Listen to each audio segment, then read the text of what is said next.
Salutations, everybody. Welcome to the best damn movie-related show with the best damn news and movies, the John Campea Show, coming from right here on my YouTube channel, brought to you in part by our friends at Mint Mobile. I'm very disappointed these don't make sounds. I am, of course, John Campea, and it is an awesome honor and privilege on this great and glorious day to welcome you, our international friends, as we gather around and talk about our favorite things in the world, movies, movie news, TV streaming, all sorts of good stuff. I'm joined, of course, in the room today by one Mr. Robert Meyer Burnett. Over there, we got in the live chat, Ray Orr is joining you guys, lurking in the background. We got Taylor. Sitting in front of him is producer Jonathan Voico. Beside him, we got Alu Moana joining us. Then most importantly, you guys are joining us today, and ding dong, the witch is dead and the return of the king is at hand as Big Papa Iger is returning. We'll get to that in just a little bit. We got a whole bunch of stuff we're going to cover here today, guys, and here's how today's show is going to go. Number one, we're going to talk about some predetermined topics in the first half of the show. Then in the second half of the show, we're going to take your live comments and questions. If you'd like to get a comment or question on the show, two things you got to keep in mind. Number one, you got to be watching live. Number two, when we get to the end of the main topics, we'll announce that we're opening up the super chats, and that will be your chance to fire in your thoughts, theories, and opinions and questions. We just leave the super chats open for just a couple of minutes, so make sure you get those in quickly, and we will address those in the second half of the show. Also, a little bit of housekeeping. If you need your daily fix of the John Campea Show, but you can't be in front of a YouTube video, good news. There's an audio-only version of the show creatively called the John Campea Show Podcast. Go ahead and find it on your favorite podcasting app of choice, so it'll be there when you need it. Also, of course, we have a secondary podcast feed, the After Show podcast feed, where we talk about things like Game of Thrones and Andor. We got the big finale coming up this week, so make sure you go and subscribe to that channel as well. All right, guys. As I take the hat off, because it's starting to cut off the circulation to my already oxygen-deprived brain. With that down, let's start things off here with a couple of off-the-tops here, shall we? And our first off-the-top is this. Now, you guys know that one of the big movies of the year, a couple of the big movies that we've been looking forward to in the last couple of months, has, of course, been Black Adam and Black Panther 2: Wakanda Forever. Well, the box office results have come in for this past weekend. Black Adam 2 made close to $70 million, took a 62% drop, which is right around exactly where we... You mean Wakanda Forever? Did I say Black Adam? Yeah, you said sorry, Black Adam 2. Oh, sorry. Black Panther 2, Wakanda Forever. Took a 62% drop, which we expected. Like we always say, you never want to be over a 60% drop, but that's different when your movie opens to over like $150 million. Again, Spider-Man No Way Home had a 70% drop in its second weekend because everybody's gone to see it already. And of course, Black Panther Wakanda Forever made over $180 million in its first weekend. What is really interesting, though, about juxtaposing the different, the two different movies is the fact that as of right now, Black Adam has made $366 million after 5 weeks. 5 weeks. To put it into some context, that's the same amount of money that Shazam made. And this one's got the biggest and one of my favorite movie stars in the world, Dwayne "The Rock" Johnson. 5 weeks, $366 million. Wakanda Forever, after 10 days, has made $552 million in 10 days. So that's huge. Now, this is not at all meant to be, Dwayne Johnson got on Twitter in the last 48 hours, because IGN also pointed out the disparity between the two movies. And Dwayne Johnson got on Twitter and said, hey guys, come on, it's not fair to compare us. We're the new kids on the block and all that kind of stuff. And I get it. And the comparison isn't being made to say, oh, look at what a failure Black Adam is. Not at all. Not at all. It's just to put it in context about what, comic book movies can do right now. Even given the current climate and everything, after just 10 days, Wakanda Forever's made, infinitely more in just 10 days than what Black Adam, with the biggest movie star in the world, has done in 5 weeks.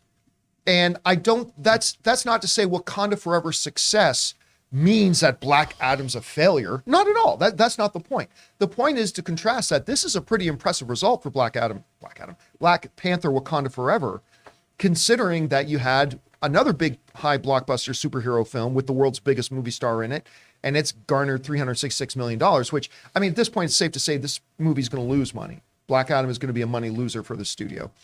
But the fact that this one's been able to come out in the same exact environment and make this kind of money. So yeah, Wakanda Forever is going to easily be very, very profitable. It's going to do very well, especially considering, Rob, The fact that I have said for a long time, you go back months ago on the John Campea show, and I said, Black Panther Wakanda Forever is going to face two major hurdles. Regardless of any of the other stuff going on, a slump at the box office, all that kind of stuff, two major hurdles that Black Panther Wakanda Forever was going to face. Number one, it is a sequel without its main character. Black Panther isn't there. T'Challa isn't there. They made the decision not to have T'Challa there. So you got a sequel without your main character. That's kind of like doing, Cannonball Run without Burt Reynolds. Or Cannonball Run 2 without Burt Reynolds. But that goes to the other point that not only are they lose their main character, they lost their main star, Chadwick Boseman. So you cannot expect a sequel to a movie that removes its main character and has lost its main star to do anywhere near the same amount of money that the original one did. But that's not the question. The question is, can it still be successful? I say crossing the $500 million mark after 10 days is a pretty strong indication. Not bad. That they're still pretty damn successful, despite the fact they don't have their main character and their main guy. So anyway, Rob, let me throw this over to you. Wakanda Forever has now crossed $500 million in 10 days. Juxtapose that against the most recent other comic book film that we have, Black Adam with Dwayne "The Rock" Johnson, biggest movie star in the world, sitting at 366 after 5 weeks. What's your biggest takeaway from that, and what do you think that tells us about what Wakanda Forever has been able to do at the box office? Well, look, I think the fact that Black Adam was never, even with Dwayne Johnson in it, it does not have a pop culture footprint the way any other superhero has that we've seen in major successful films. Whether it's Iron Man, Spider-Man, Captain America, Hulk, these have been ingrained in pop culture in various ways for decades, whether it's in animation, whether it's in comics, whatever. So people kind of have an understanding of what that character is. Outside of comic book nerds, and I mean I'm one of them, the character of Black Adam does not have any resonance, even if you're a Shazam fan. Right. And I think that he's a relatively unknown character amongst non-comic book hardcores. Absolutely. And I think that in a way, I know it's got Dwayne Johnson in it, but it's like, I don't know that character. I think that while they wanted Black Adam, they expect Dwayne Johnson's presence to get the money they want. I don't think if the movie was better and people came out of it, I mean, I had fun in that movie. I did too. I enjoyed it. But it felt like a throwback. It was not as evolved as a lot of the more successful comic book movies today are. It was really like Christian Harloff, when he was on, said it was like a 90s action film, and he's right. And so in a way, even though it didn't make a ton of money, I didn't really expect it to. So it's not out of the realm of expectations. Wakanda Forever, however, whether you like the film or not, I think it's wildly ambitious. I think it has a lot going on in it. It has a lot to think about. And I found the movie, having seen it twice now, I found the movie compelling. And both times when I saw the film, I thought about it for a long time afterwards. And I think that's what people want out of their pop culture entertainment. And I do think with this holiday weekend and this holiday week, a lot of people are off from school now. I think Wakanda Forever is going to have a pretty solid hold. I noticed last Tuesday it made like $12 million. I wouldn't be surprised if we see this movie for this week make a lot more money. And I mean, one other little kind of interesting point of comparison is that I'm trying to bring up Box Office Mojo is moving very, very slow right now. But opening weekend box office for Black Adam was $67.0 million. I believe Wakanda Forever has made more money. It did. It made more money in its second weekend than Black Adam made in its first weekend. And I think that again speaks a lot to the fact that, hey, Wakanda Forever was an established franchise. It already had a big hit first film. Black Adam was an unknown character, all that kind of stuff, still being carried by the biggest movie star in the world. And again, I don't think this is a referendum saying, oh, look at what a failure Black Adam was. Not at all. I think it's more of a referendum on, it's pretty damn impressive what Black Panther Wakanda Forever has been able to do, losing its lead character and losing its lead actor. Totally agree. And crossing the $500 million mark in 10 days is pretty incredible. Anyway, guys, question is for you. What is your take on all this with all the data coming out about the weekend box office? Do you think it's fair to draw some comparisons between Black Adam's box office performance and Wakanda Forever's box office performance? given the fact that there are two wildly different circumstances going into them. Whatever you guys think, jump down to the comment section below and let us know your thoughts. All right, guys, with that down, let's do one more off the top, and that is this. Speaking of comic book films, one of the most charismatic, universally beloved people playing in comic book movies today is Chris Hemsworth. People love Chris Hemsworth. Not everybody loved Thor, Love and Thunder. Everybody loves Chris Hemsworth. Yep. Well, of course, Chris Hemsworth has a new series going on Disney Plus. What's called Limitless or Limits or whatever it's called. Not to be confused with the Bradley Cooper movie.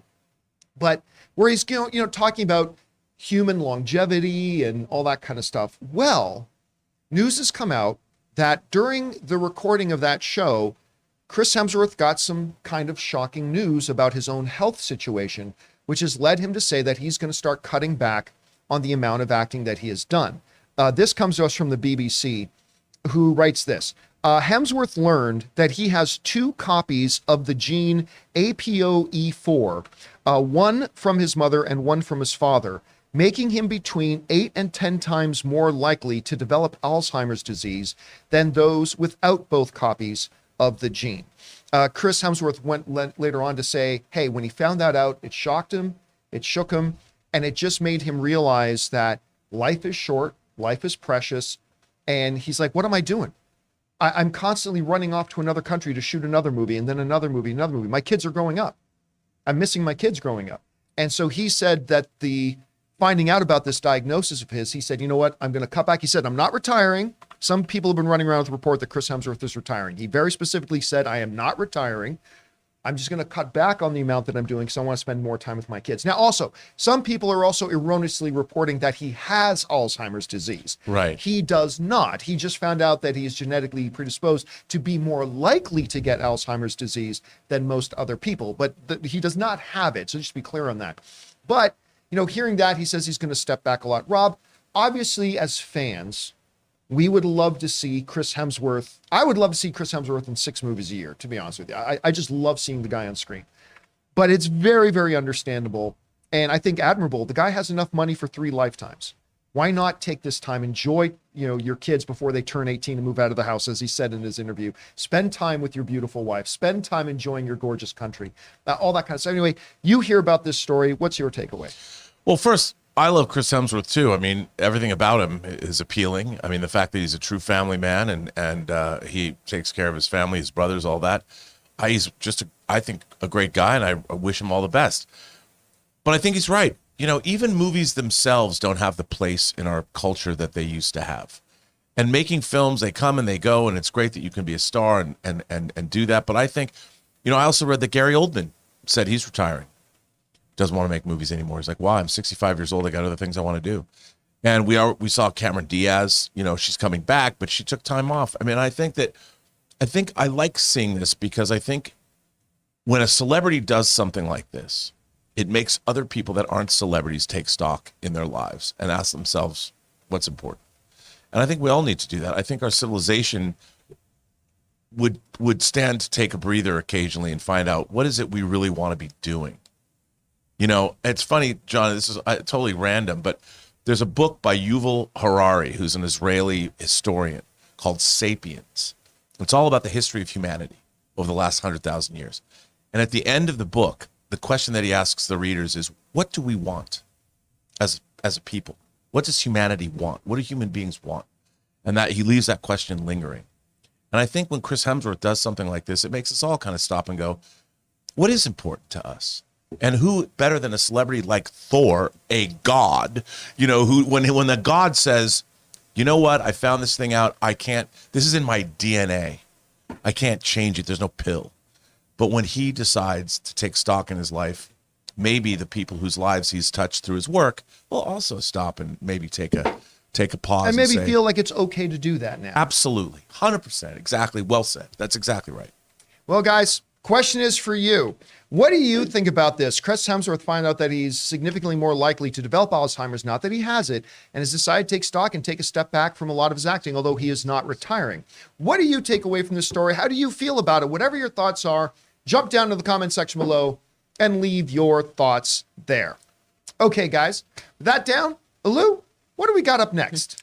Next up is our Mint Mobile hotline question of the day. To have your question answered live on the show, give us a call at 951-268-4259 and leave a message. Our Mint Mobile caller of the day is Doug, who's asking about some of the new Indiana Jones details. Hey, John and crew, this is Devin from North Carolina. So I just saw from comicbook.com that they released a photo from Harrison Ford and Indiana Jones. Looks like he's on some boat or yacht. Then I also saw that they released 2 images from Empire magazine, I believe. So does this mean that we could see first teaser trailer within a week or less? Let me know your thoughts. Bring on the filthy. Thanks a lot for calling that in, Doug.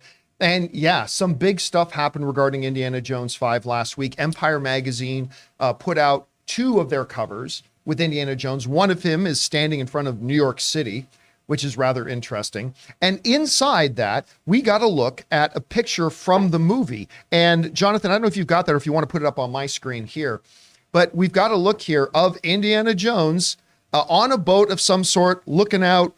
I don't know why I love this shot so much. This to me is a poster kind of image, which I absolutely adore. I think this is great. I love the shot, but the covers were really quite good. But one of the more interesting things that came out of all this was the fact that Mads Mikkelsen, we knew he was in the movie and we've heard that he was going to be playing the villain. We actually got some story details about it. These details, this comes from Gizmodo, right? Empire Magazine's cover story confirms it. For Indy 5, the actor, Mads Mikkelsen, will play the role of Voller, a Nazi scientist who finds work at NASA post-World War II. The film is set during the space race of 1969, and Voller is inspired by real-life ex-Nazi and eventual NASA scientist Werner von Braun. Of his character, Mads Mikkelsen told Empire he's a man who would like to correct some of the mistakes of his past. There is something that could make the world a much better place to live in. He would love to get his hands on it. Indiana Jones wants to get his hands on it as well. So Mads Mikkelsen is playing a scientist who was a Nazi scientist. Now he's working for the good guys. I'm assuming overwhelmed. Well, he seems like he's overwhelmed with guilt about his past, and he wants to change something about his past. And there's something that he can get his hands on to do it, but Indy wants it as well. And I think that generally gives us our setup of the movie and what we'll see in there. Now, there's 2 different ways to interpret this, right? When it says there's things he'd like to change about his past, there is the optimist in me, Rob, that thinks this is a guy who feels torn and guilty, and he wants to go back and change what he did. Mm-hmm. And Indiana Jones realizes you could make everything far worse if you do that and wants to try to stop him. Kind of like a Thanos situation. I want to make the universe right again. Yeah, but you want to kill half the people in the universe to do it. So there's that. The other way of looking at it is, some people have read this and interpreted it as, he wants to go back and make it so the Nazis win. Yep. But I don't think that, the way I read it, I didn't read it that way. I mean, the way Mikkelsen says it this way, a man who would like to correct some of the mistakes of his past. Yeah. That to me sounds like he wishes he could go back and, like the old adage, if you could go back in time and kill baby Hitler, would you do it? It sounds like that sort of conundrum. And I'll be honest with you, I think the idea that he's motivated to do something good is a far more interesting story to me than he's a madman who wants to go back and make sure the Nazis take over. Although, who am I kidding? Both of them sound pretty great to me. But anyway, Rob, you had a chance to take a look at the images. By the way, one other details come out is that in the opening of the film, they are going to be doing some digital de-aging of Harrison Ford for this movie. Now, with there being some time travel, I think we knew that was a foregone conclusion, but now the reports are out that that is happening in the film. But anyway, Rob, with Mads Mikkelsen's description of what the general plot of this movie seems to be, it kind of confirms what we've suspected and what a lot of people speculated, that this is going to be a time travel kind of a story. With the new images, I don't know, out of all this, what's standing out to you? Well, I love the fact that his character is based on Werner von Braun. As Ray will tell you, Werner von Braun was a character in the first episode or first season of For All Mankind, and he was a great character. This sounds great to me because, you know, the Indiana Jones franchise has always been a mix of the old time serials with high concept fantasy. I mean, come on, God makes an appearance in the first movie in Raiders. You got the Sankara stones in the second. Mola Ram rips out some dude's beating heart, and then then of course we've got the Holy Grail in the third one. So super science and time travel and all that, bring it on. But I mean, I can't imagine Mads Mikkelsen as some altruistic. Let me go. I need to atone. For my past. He's a Nazi. He's a Nazi that hates living in America. He wants to destroy the United States, bring the fatherland back to life. But you know why? Because Nazis are the best villains. Nazis are the best. They're villains. the best villains. Nothing can be made better without ninjas on the side of good, and Nazis is good. Ninjas on which side are the dinosaurs on? Are they the good or they're, bad? they can go either way. Bring back Sho Kazuki. I mean, come on. Enter the ninja. Come on, dude. Sho Kazuki was the best. It was the best. Okay, but if you had to put $5 on now, when he says he wants to go back and correct mistakes, do you think he's trying to make things right? Okay, bring up that picture of Mads Mikkelsen. You had a picture there of Mads Mikkelsen's character. Well, I gotta find it. Let me see if I still got it. I'm not sure if I do. Yeah, I still do. I have it, I think. Yeah, okay, so here's the picture of Mads Mikkelsen. That's not the picture of Mads. No, there it is. Okay, well, don't you have his character? Well, I don't have a picture of his character. It's here. on the other link. Oh, there it is. Okay, I got it right there. Yeah. Let me ask you, John, take a good hard look at this man. Does this character, does he look like he's on the side of good, that he wants to go back and change things in his past, or does he look like Tote? Does he resemble Tote? He looks a lot like Tote. That guy is a jackbooted Nazi thug, and he is going to prove to be evil. He looks like he's about to say, "We are not thirsty." Yes. He looks like you he's about to go Americans kill are some all the tunes. same, always What's that? overdressing for the wrong. He looks like he's about to go kill some tunes in Roger Rabbit. Yeah, That's right. That guy. I believe, in the words of Rocky, if you can change and I can change, then anybody can change. I think it's more interesting in the way he says it that he's a man tormented by what he was involved in. That's what he's going to make everybody think. He actually sounds a lot like his character from Rogue One, to be honest. Like he was pressed into service. Yeah. You know what I mean? Yeah, Guys, you are apologists. I not think he's going to turn apologizing, out. I'm just saying. He's motivated by the right motivations, but he's blinded so much by it that he's actually setting up something far worse. Okay. That would be interesting. I grant you that. But this is an Indiana Jones movie. And only Indiana Jones is going to say, he's going to be what I'm saying. Like, he's a Nazi. What did they say? He's like Tote's grandson. Yeah, I mean, Indiana Jones is not going to like the fact that America co-opted Nazi scientists, brought them to America, and put them into the service of democracy. He's not going to like it. He never liked that. I never trusted Nazis, and I never will. I hate them. I hate Nazis. Right. Anyway, guys, question is for you. What do you think about this? We got some story details here. What do you think Mads Mikkelsen means by the fact that his character wants to go back and fix mistakes? Do you think that means to eradicate the Nazis or to bring them to power? Whatever you guys think about that, jump down into the comment section below and let us know your thoughts. You know what can stop Nazis in their tracks? Clean shaven balls, thanks to our friends at Manscaped. Sure, that's true.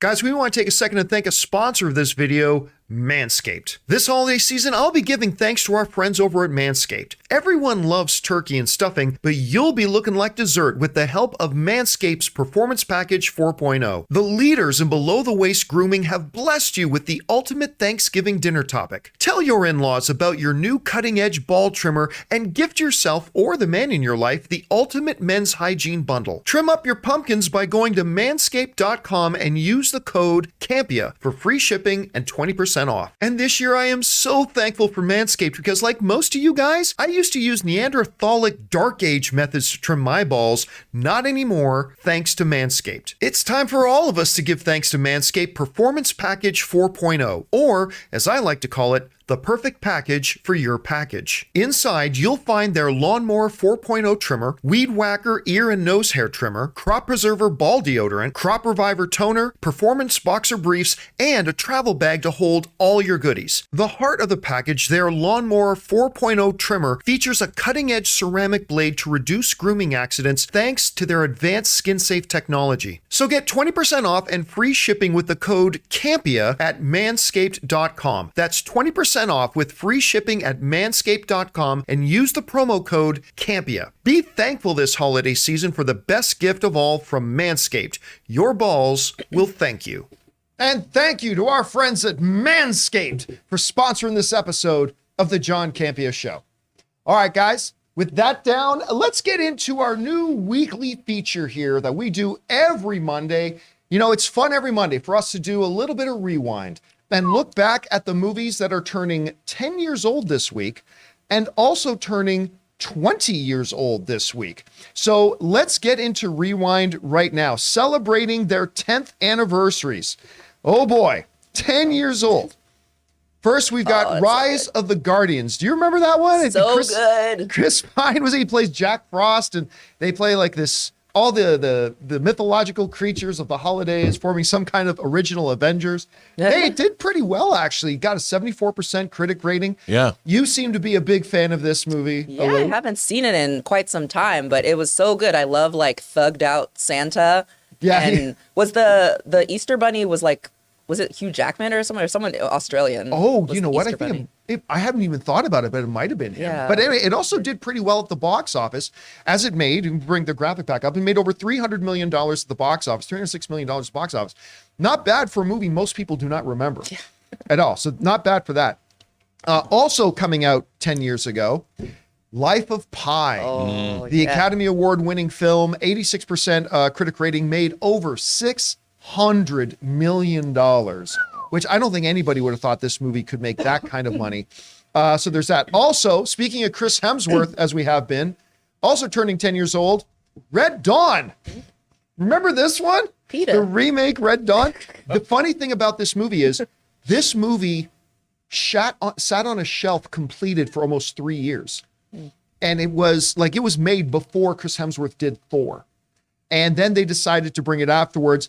Not so great. 14% critic rating, made about $50 million.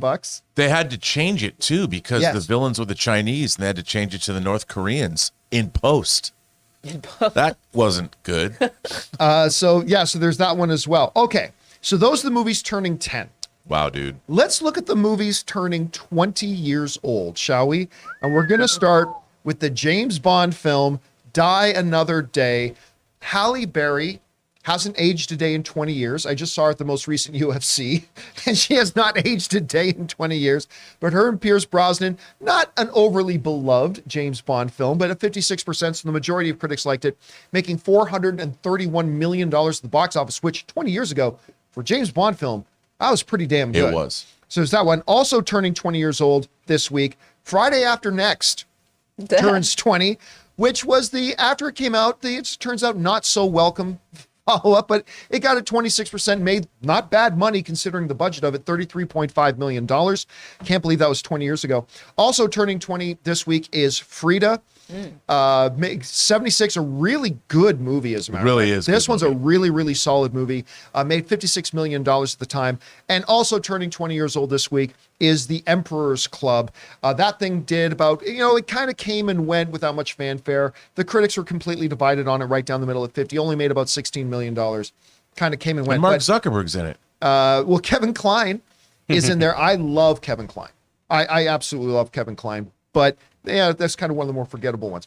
When I look back at these, the two that stand out to me are, number one, Die Another Day. I really like Pierce Brosnan was like, a lot of people may not remember this, but he was the de facto choice by most people to be the new James Bond for years and years and years and years before they finally made him James Bond. I had fun with that movie. I kind of liked it. It's not the most beloved of the James Bond films, but I like that movie. The other one to me that stands out for all the wrong reasons probably is The Life of Pi. And it's unfortunate because the movie's brilliant. It's absolutely brilliant and fantastic, and you're riveted to it. But unfortunately, I think when people now today and in the future will look back at The Life of Pi, I think for a lot of people in the industry and whatnot, we're going to be talking about the fact that it killed a visual effects house. That, it won Best Visual Effects at the Academy Awards. But the company, was it Digital Domain at the time? Was that? It was Rhythm and Hughes. Rhythm and Hughes that did it. That's right. Yeah. Rhythm and Hughes, who then went out of business because of the way, and I think it was the event in the movie that really at first brought the spotlight to the fact that the economies of scale of the visual effects industry are not supportable under the current system and the way Hollywood treats it. And it's still conversations going on today about the way it happens. Companies are having to work at a loss. employees, visual effects artists are working ridiculous numbers of hours for a pay. You know, if you look at it at an annual salary, you think they do pretty good. But if you actually break it down to an hourly thing, it's not sustainable. It's an unhealthy thing. And the company that won Best Visual Effects at the Academy Award then went out of business because of it. And it's unfortunate that such a brilliant movie is going to be thought of in that way. Anyway, Rob, as you look at these movies that turn 10 and 20 years old this week, what are the ones that stand out to you? Well, the ones that really that resonate with me are Die Another Day, because I was a big Bond fan. And Die Another Day was the last Pierce Brosnan movie. And I kind of felt bad because I think it's half a good movie and half a really bad movie. And I wish that he had had a better, dude, it's got an invisible car in it. I mean, come on. And not only that, and I get where they were coming from, but not only does it have an invisible car, but in this movie, they go to an ice hotel in Iceland. And I think it's real, isn't it? Yeah, they have a real something, but they ship this Aston Martin to Iceland so he can drive around and get into a car chase on the ice. I see no problems with this. Well, but no one's going to ship that car there. It's like you get picked up at the airport and driven to the and that's also the one with the terrible CGI of him windsurfing. Again, I see no problem with it. I mean, it's just, and Madonna is in it. Although I will say this, it has a great sword fight, and I love the opening in North Korea. Yeah. When he gets captured, and I thought that idea was good. And the sword fight with Madonna as a sword master, and she did her song. Again, I have no problem with this. Yeah, I know. I'm just saying, there's a giant laser weapon at the end that's coming down from. Why don't you just fly around the laser weapon? Anyway, look, there's still some joy to be had in this movie, and then of course, Life of Pi is a brilliant movie. I love it. Ong Lee's one of my favorite filmmakers. Yeah. What a brilliant realization of that book. And I never saw that animated film, Rise of the Guardians. Oh, it was fun. But knowing what it's about, I want to see it now. That appeals to me. All right, guys, question is for you. Out of these movies that have turned 10 to 20, you know what? All of these ones feel like they were that long ago. Yeah. You know, Life Pie feels like it was 10 years ago. A lot of times these movies come out, we're like, wait, that turned 20? But which of these movies that celebrate either their 10th or 20th anniversary this week stands out to you the most? Whatever one that is, jump down into the comment section below and let us know your thoughts. All right, guys. With that down, let's get into our main topics here today, shall we? And how do we select our main topics on the John Campea Show? Well, that's easy. That's where you guys come in because you guys come up with our main topics. See, whenever you guys come across a big topic, issue, or story that you guys feel we need to cover as a main topic here on the show, just go anytime 24/7 over to www.thejohncampeashow.com/contact. Once you guys get there, you're going to see a form. Fill it out with your topic or question. It's absolutely free. Hit submit, and then maybe, just maybe, you might see your submission featured as a main topic here on the John Campea Show. With that down, Alou, what is our first main topic today? Main topic number 1 comes to us from Blake, who says, "Hey, John, there are reports coming out that a final trailer for Avatar: The Way of Water will premiere during halftime during Monday Night Football. In addition, tickets will also go on sale the same day. What are your expectations for the final trailer? And do you think it will tell us more about the story since the last 2 trailers were more focused on the visuals and the world of Pandora? Thanks." All right, thanks a lot for sending that in, Blake. And yeah, we can confirm, ESPN has indeed confirmed that the final trailer for Avatar: The Way of Water, Avatar 2, will debut tonight. This comes to us from the folks over at ESPN. They write the following. Halftime from inside Estadio Azteca, hosted by, because they're playing the NFL Monday night game in Mexico tonight, hosted by Susie Cobbler alongside Booger McFarland. Yes, that is actually his real name. Nice. And Adam Schefter. Additionally, at halftime, ESPN will debut the final trailer for Avatar: The Way of Water, coming to theaters on December 16th. Now, this is not a new thing for Disney to do. Disney, of course, owns ESPN. They have in the past done the drop of big trailers on one of their football games, Monday Night Football, another football game, whatever, that's going to have a lot of eyeballs on it, and they invest heavily into that.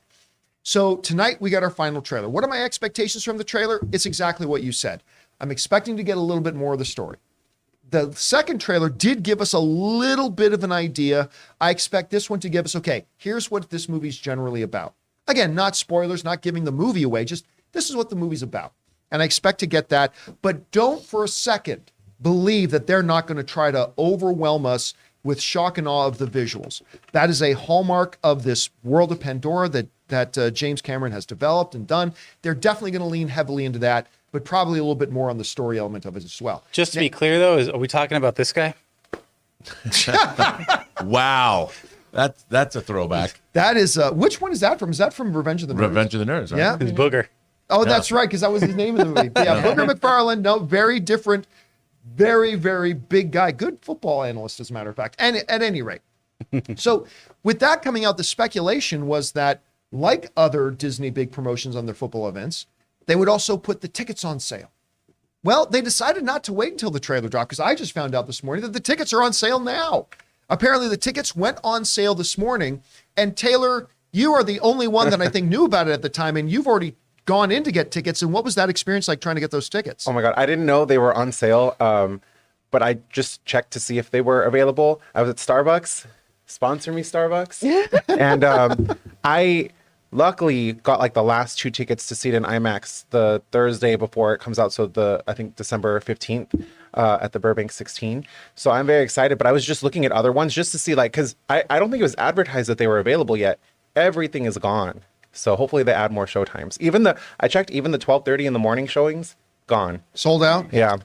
You know, John, no one's really interested in Avatar. No, nobody cares. That's not what everybody's been saying for the last couple of years. Nobody cares about Avatar It's anymore. Fern Gully in space. No, I'm not. I don't think it's going to make 200 million opening weekend. I don't even necessarily think it'll have the same opening weekend as Wakanda Forever.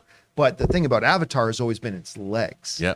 And but it's definitely going to have a big opening weekend here. Anyway, Rob, is this the right strategy for them to drop this big final trailer with the football game a little bit out? How do you feel about that? I think absolutely, because look, I mean, aside from the fact that the Seahawks did lose playing in Germany, I like the idea that the NFL is exporting American football to the world. Yeah. And during the World Cup. But I think that dropping these trailers, you have the audience that Avatar is targeted towards, which is the every person. You don't have to be, it's not just fanboys, it's for everybody. I think I'm going to go, even if it's only for a weekend, go see my mom up in Seattle just to take her to see Avatar. That's a great thing. I have my nephew on the tickets because, I've told the story many times, even on this show, about taking my mom to see Avatar in IMAX 3D. She hasn't been back to an IMAX, since 2009. So we're going. And I think this is really exciting. And I think what ESPN is doing is great. And I even saw on Instagram the final trailer. They're already promoting it. So good on them. I'm excited, dude. I think this movie's going to be great. Now, Lou, I can't remember if it was Kaylee or you. Was it you or Kaylee that isn't really an Avatar fan? Or is this a movie you're looking forward to seeing? I wasn't until I saw the trailer in 3D right before Black Panther, Wakanda Forever. And I was like, okay.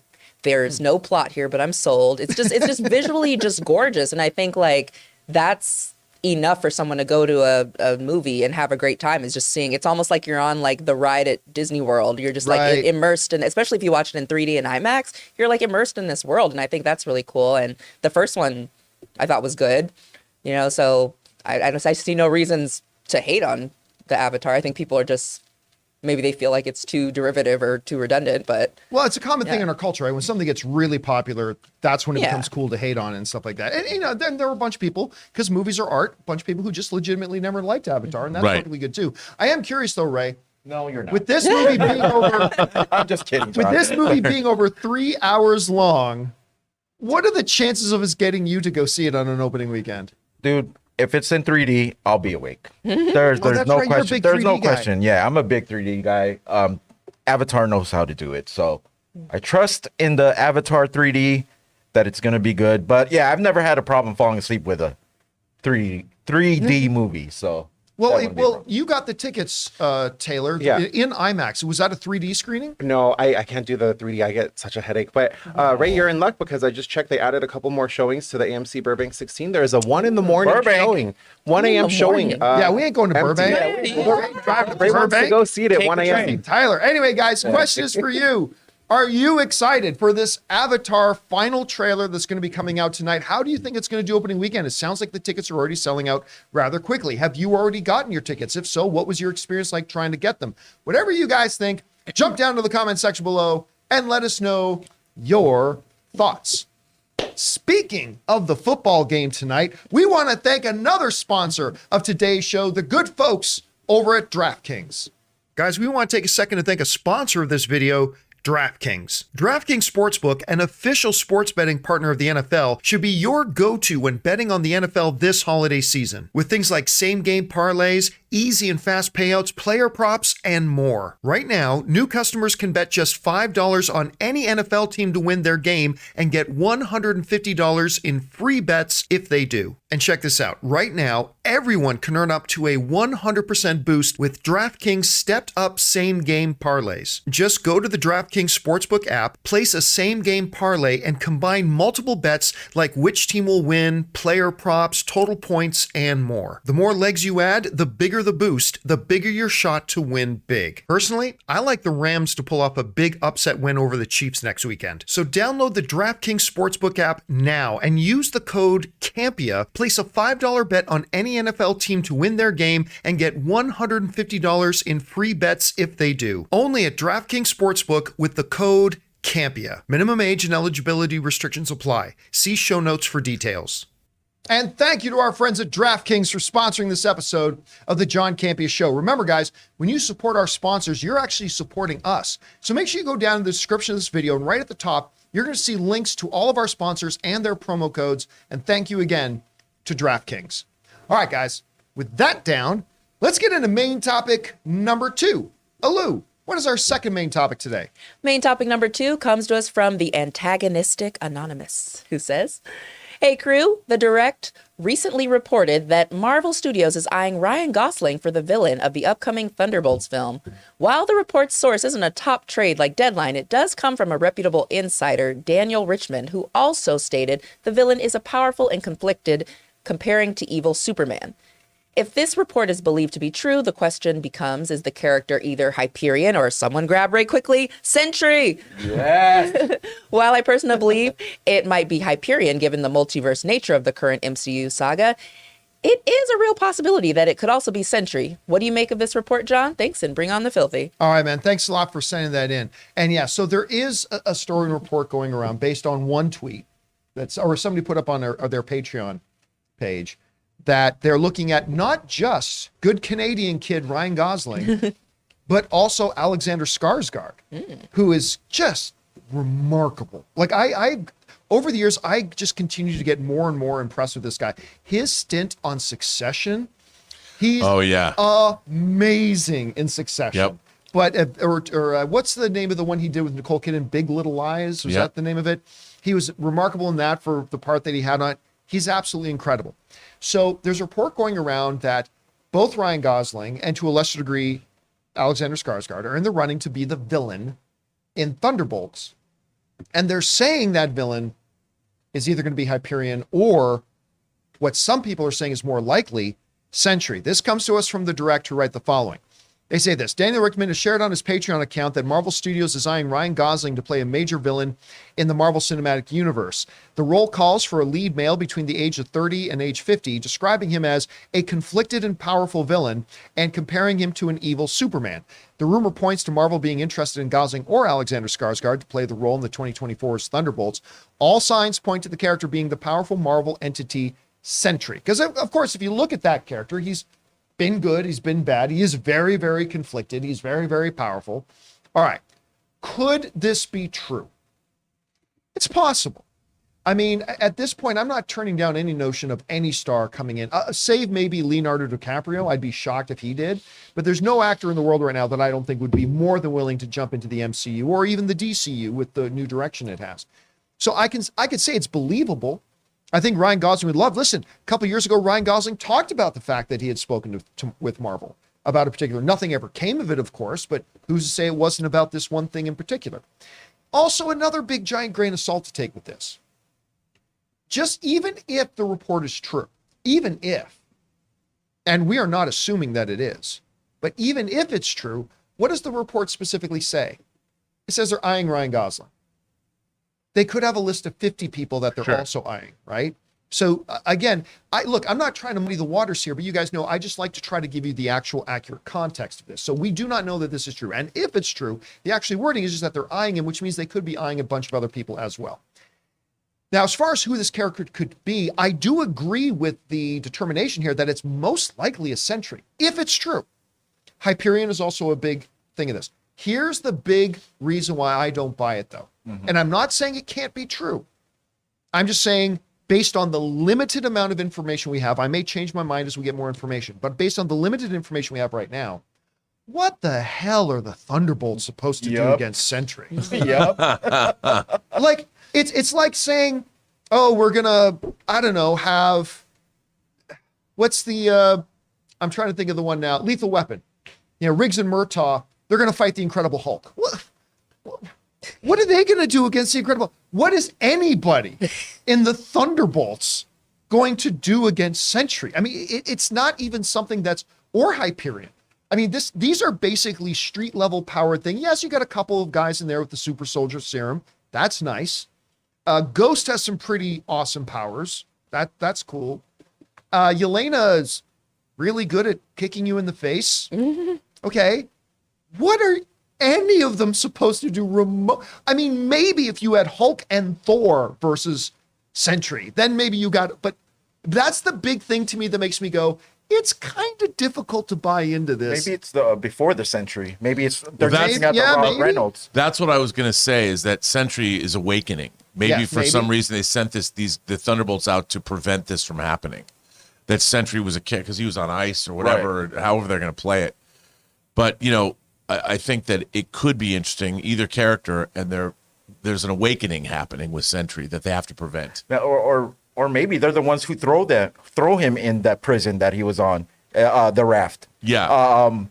In New Avengers, when all the villains started breaking out, and then he came out and then started helping the Avengers. And what's the name of the dark side power he's trying to keep in check? Void? The Void, Oh, yeah. right. Now, the Void is a very, very cool. The Void is a Avengers level kind of. Yeah. Sentry and the Void are Avengers level kind of stuff that you can look at. But I mean, maybe there's been speculation that Abomination may be part of the Thunderbolts. That is somebody who maybe could put up a fight. I mean, if you didn't underpower him a lot, but I don't know. There's a lot of cool stuff in this rumor. But just certain things that make it difficult to believe. But again, anything is possible here. Rob, what do you make of this? Well, first of all, Ryan Reynolds. Can you imagine what it's like to play Ryan Gosling? Ryan Gosling. Oh, probably going to say Ryan Reynolds. Can you imagine Ryan Gosling is having to play a living, breathing plastic man with no junk in a movie with Margot Robbie, which is what he's doing now. Right. As Ken. I think after that, you would want to come and be a virile man, a manly Well, he did man. The Northman this year, which is one of my favorite films of the year. So. Well, that's Skarsgård. Oh, But yeah, who is also being looked at. Yeah, for this. Yes, you're talking about Gosling. Gosling. Just saying that, because I love Ryan Gosling, and I think that his turn in Drive, he was so such good. He's such a badass in Drive. To see him play a full on, because he's always like whenever I see Ryan Gosling, and he's a tremendous actor. He's like Mr. Notebook. At the end of the day, when it comes down, he's like this sweet, romantic, caring person. I love when he goes full on beast mode and just smashes a guy's head in an elevator like he did in Drive. Making him a villain, I can only imagine that he's like, please. I mean, I thought he was great in The Nice Guys.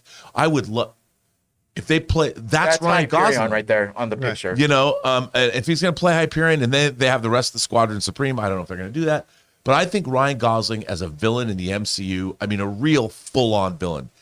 But same with Alexander Skarsgård too, as a villain. But we've seen him play like the Northman. He's fierce. I mean, that guy. He can go totally. He can wreck shop. I mean, he was a beast in that movie, an absolute beast. Yeah, he was. And he's a great, like he proved, he's a great conniving character in Succession. He's great too. So either one of them. Although I'd really like to see Ryan Gosling do this, because I loved him in Drive. I'd love to see him as a really powerful, villainous super villain. You know, my favorite thing of Ryan Gosling's is not even The Nice Guys, which is a tragically underwatched movie. Nice Guys is awesome. Shame on everybody who hasn't watched it. My favorite thing that I've seen him in, the thing I just love him the most in, is Crazy Stupid Love.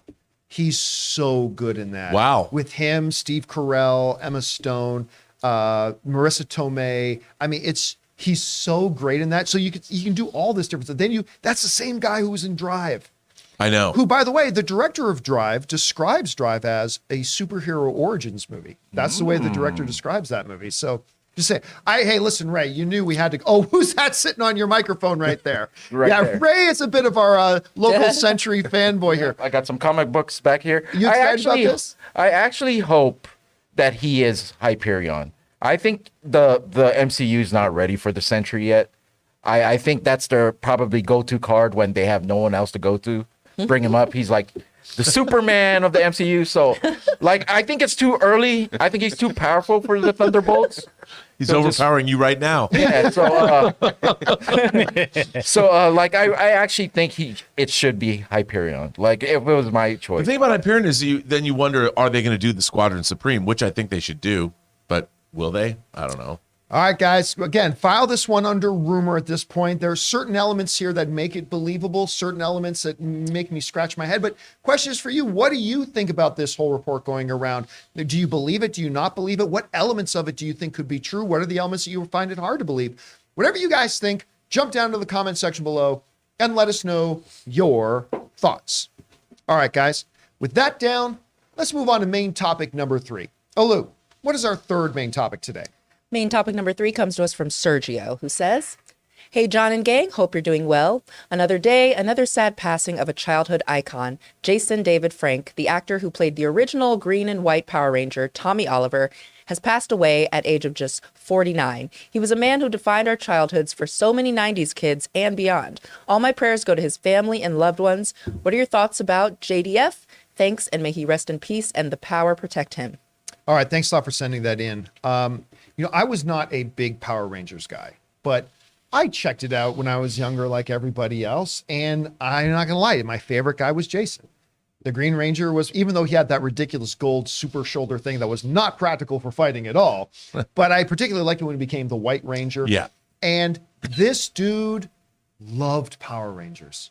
And whenever they asked him to come back to do something, he always did it. And then he popped up. I mean, the biggest audience pop we got in that most recent Power Rangers movie, that Elizabeth Banks. Elizabeth Banks played the villain in.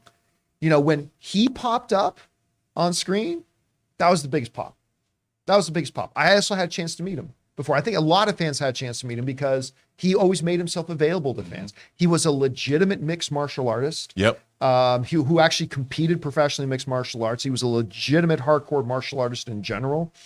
And I think it's safe to say that he was probably the face of that franchise. I think more than anybody else, you put his face up and people will recognize him as a Power Ranger. I mean, maybe the original Pink Ranger as well. Everybody loved her, but I mean, he was the face of it. And of course, the saddest element of this is how he died. He took his own life. But at any rate, this comes to us from the folks over at Screen Rant who write the following. Power Ranger star Jason David Frank has passed away at the age of 49. The star is best known for playing the Green Ranger, Tommy Oliver, in the Power Rangers franchise. However, he also held roles in projects like Transformers, Titans Return, We Bare Bears. My wife loves We Bare Bears, and Family Matters. MMA fighter Mike Bronzolis also announced that his friend Frank died by suicide. In his loving note, he expressed his condolences to the family of the Power Ranger star, saying that he was a good friend to me and I will miss him. And, it is really unfortunate that we've had icons of iconic properties that a lot of people grew up with, whether it was the Batman animated series, but now with Power Rangers, losing somebody who was so identified with that franchise and in that role. It's especially sad hearing that it was suicide. And I think whenever something like this happens, it draws us to the point that, Rob, what's one of the things we always say? It's about everybody you meet is fighting a battle that you don't know about. Everybody you meet is fighting a battle that you don't know about. And mental health is a real serious, real thing. And it's unfortunate that it's something that I think men in particular have a very difficult time talking about and whatever. So, I mean, again, we don't know what the details of his life were, but it's very sad to hear about that and that he was clearly probably struggling and in some pain before that happened. But again, I mean, a guy who I think was the face of a beloved franchise has passed away, and it's such a sad thing to hear. Rob, what were your first thoughts when you heard about this? Well, again, I was a little older. Past Power Rangers was not something. I'm a big fan of Japanese science fiction, so I did check it out, and I actually like the White Ranger. They just recently put out action figures, high-end action figures of the Power Rangers, and I was thinking about getting the White Ranger. But it's always sad when someone leaves us before their time. And, what was interesting about him is that he was at a lot of conventions. Oh, he would always be there for fans. And he was always there for fans. And I think that, he understood. He didn't look down on the fact that it was only Power Rangers. And I think he genuinely loved what he did. And, taken too soon. I mean...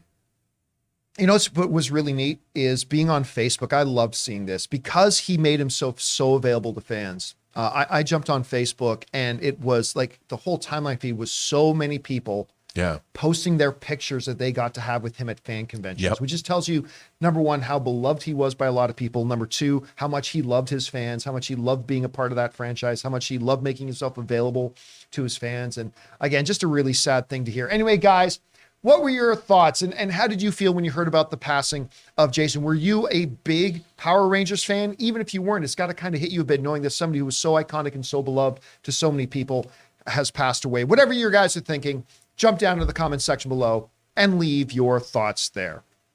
All right, guys. With that down, let's move into our fourth and final main topic today. Can't imagine what it might be. What is it, John? What is our fourth and final main topic today? Main topic number 4 comes to us from Kyle Robinson, who says, Hear ye, John and crew. As of this message, I came across the Deadline report that Papa Bob Iger is back, baby. Papa Iger is reinstated as CEO effective immediately after Bob Chapek re-upped his contract. This is all spectacular news. My question is, when will we see the effects of the change in leadership with the movies, shows, streaming, and the parks? What do you think will be the priorities he has set based off of his previous work? Thanks, and I got my pen and paper for the Campea classroom. All right, Kyle, thanks for saying that in. And yes, indeed. Yes, sir. Oh, my God. Big Papa Iger is back. The adult is back in the room and in charge of things. Thank heavens. Now, listen, before we dive into the whole thing, I do want to say something, in defense of Bob Chapek. And I do. Really? I honestly do. All right. That guy could rock a beard. I mean, I gotta, that dude could rock a beard. I also want to say, listen, I have never, we talked about this on the show a few weeks ago. I have never personally disliked Bob Chapek. For all, I've never met the gentleman, or I might have, if I did once, it was very briefly. But for all I know, he was a totally nice, wonderful, kind, good man, good father, good son, good sibling, all that kind of stuff in real personal life. For all I know, he could be the nicest guy in the world. I don't have a single disparaging thing to say about the gentleman as far as him personally. Also, I want us all to remember, and we brought this up every time we talked about Chapek, but it needs to be said. We have to keep in mind that he took over Disney under the absolute worst case scenario possible situation that anybody could take over a company. He took over Disney when no movie theaters were open, nothing could be in production, Disney cruises were shut down. Disney parks were shut down. I mean, it was a company that was completely paralyzed due to the pandemic and was hemorrhaging money and losing money. And that, I don't think any of us should ever forget that was the circumstances under which Bob Chapek took over Disney. A Herculean task under the best of circumstances, let alone under the worst. I've also was somebody who said that I liked the hiring of Bob Chapek when it happened. On paper, I thought it was a good hiring. That being said, the tenure of Bob Chapek as CEO has been disastrous. It was simply something that was not going to work from the beginning. And unfortunately, in his 2 3/4 years as the CEO of Disney, because I believe he took over in February of 2020. So we're just about 2.5 months away from the 3-year anniversary. And it's funny because I always said, got to give him about 3 years. I always said, like, no matter how bad things were, I always said, you got to give him about 3 years. And we're almost at 3 years now. A month before the pandemic hit. Mm-hmm. A month before the pandemic hit. He could not have seen that happening. Nope. I mean, none of that was his fault. That being said, his entire 2 3/4 years has been marred by things that were under his control. And it became very obvious very quickly that this was going to be disastrous. Let's go through. Now, this is not necessarily in chronological order, but these are the headlines that kind of plagued the the tenure of Bob Chapek. First of all, and this is where I jumped off the Bob Chapek boat immediately, was the infamous reorganization, which caught Bob Iger completely by surprise. Because Bob Iger commented on this. He basically, what Bob Chapek did was he instituted several brand new layers of middle management. He created new positions for his banker buddies. He created positions that gave people the authority to make the decision what content the various studios made and where that content would go. And I remember saying at the time, guys, you don't understand. What this means is Kathleen Kennedy is not going to be able to decide where her Star Wars projects are going to go. Kevin Feige no longer has the decision-making ability to decide where the Marvel projects go. And everybody said, oh, John, of course he will. He's Kevin Feige. He didn't. They took that away from him.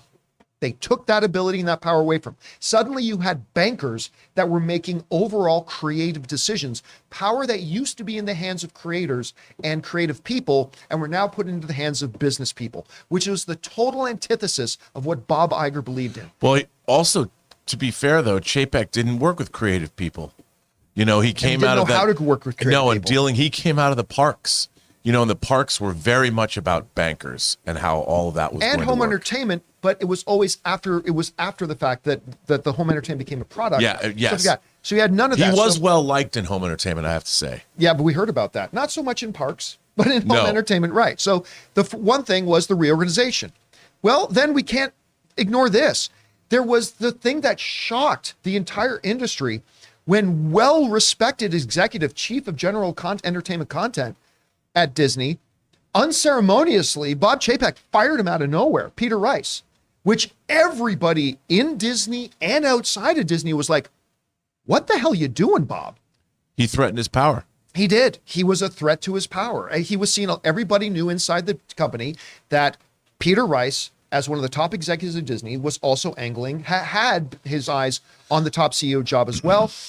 The speculation, and of course it's speculation, Bob Chapek has never come out and said this himself, but the general assumption here was that there was no practical reason to let this guy go. He was good at his job. The company loved him. The industry well respected him. He saw him as a threat and decided to get rid of him. That was the next big thing I was saying. Also, let's not forget about the whole Scarlett Johansson situation. Right? Remember that? Scarlett Johansson had to sue Disney because Bob Chapek and Disney decided to renege on their deal with her when it came to Black Widow.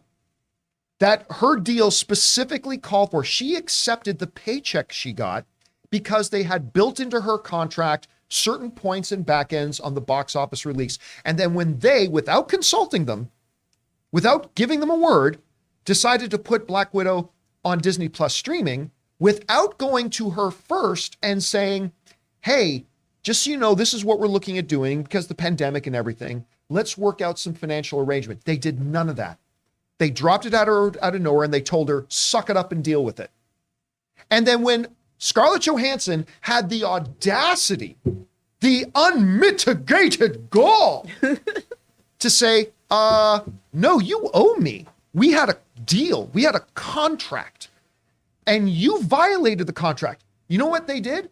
Under Bob Iger, I'll tell you exactly what they would have done. First of all, under Bob Iger, this never would have happened in the first place. But if it did get to that point, Bob Iger would have said, Scarlett, you take your two best, most trusted advisors. Me, I'll bring along my right-hand man or woman. Let's get together. Let's go to St. Louis, grab some ribs. Let's sit down. Let's hammer this out. Let's get this done right.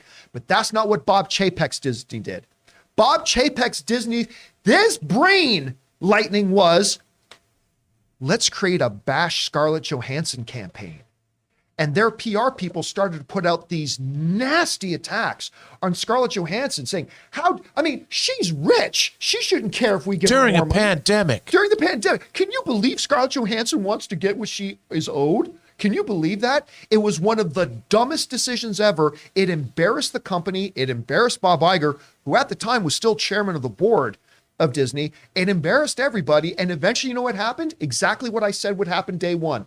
This is going to only end one way, I said, with Disney writing a big fat check because they did. That's how it ended. Disney had to write her a big fat check. So that was another thing under Chapek. Which, by the way, she had earned and was owed. Earned and was owed. And it's just not what you deserve. It's what you negotiate. Yes, sir. And what she negotiated was in the contract. Then, of course, another big thing, and we're not going to get into politics here, but it's important to say that a lot of the employees at Disney were very turned off when they found out about Disney's involvement in Florida and what they did and did not do in Florida. Again, we're not going to get into the merits or the lack of merits of that, but it was just another thing where the Disney employees were got really upset at Bob Chapek. Remember, this is all within 2 3/4 years. Under 3 years, all this happened. There's more. Then we had the big overreaction that happened. The massive overreaction where as soon as they hit some adversity, we talked about this just the other day, where all of a sudden Bob Chapek said, oh dear, okay, we're going to cut back on our marketing. We're going to cut back on our content, which is our money cow. And we're going to cut back on that. And no more free lunches. Executives can't travel to meetings. Everybody don't go to meetings, meet over face. Like things that little piss-sized companies like mine would do. And I think that looked kind of embarrassing to a lot of the executives at Disney. Then, of course, we move on to the fact that their stock started to fall. Despite the fact that they were adding subscribers to Disney Plus and things like that, the overall accumulation of all the stuff that had been going on in the company all started to rake up and profits were falling. It wasn't profits, it was losses. They were losing money out of him. And that's why Jim Cramer got online. We talked to, he was a big financial analyst, said Bob Chapek needs to go and all that kind of stuff. Then, of course, don't forget this. Under the category of pissing off their own employees, this has not gone away. I talked to somebody recently who said the fire is just as hot as it ever was. A lot of people at Pixar resented Bob Chapek and the leadership at Disney for the fact that they took a number of their projects, turning red, not the least of Especially which, that movie. especially this movie, which is a magnificent film.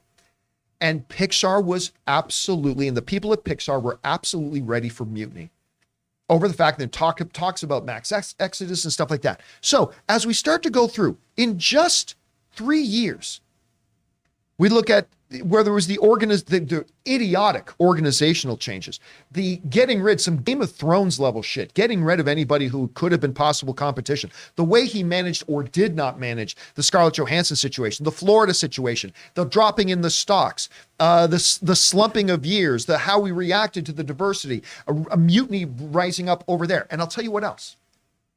There's more. There is more. Now, before we get to any of that, this is what the folks over at the Hollywood Reporter had to say about this whole situation. They wrote the following.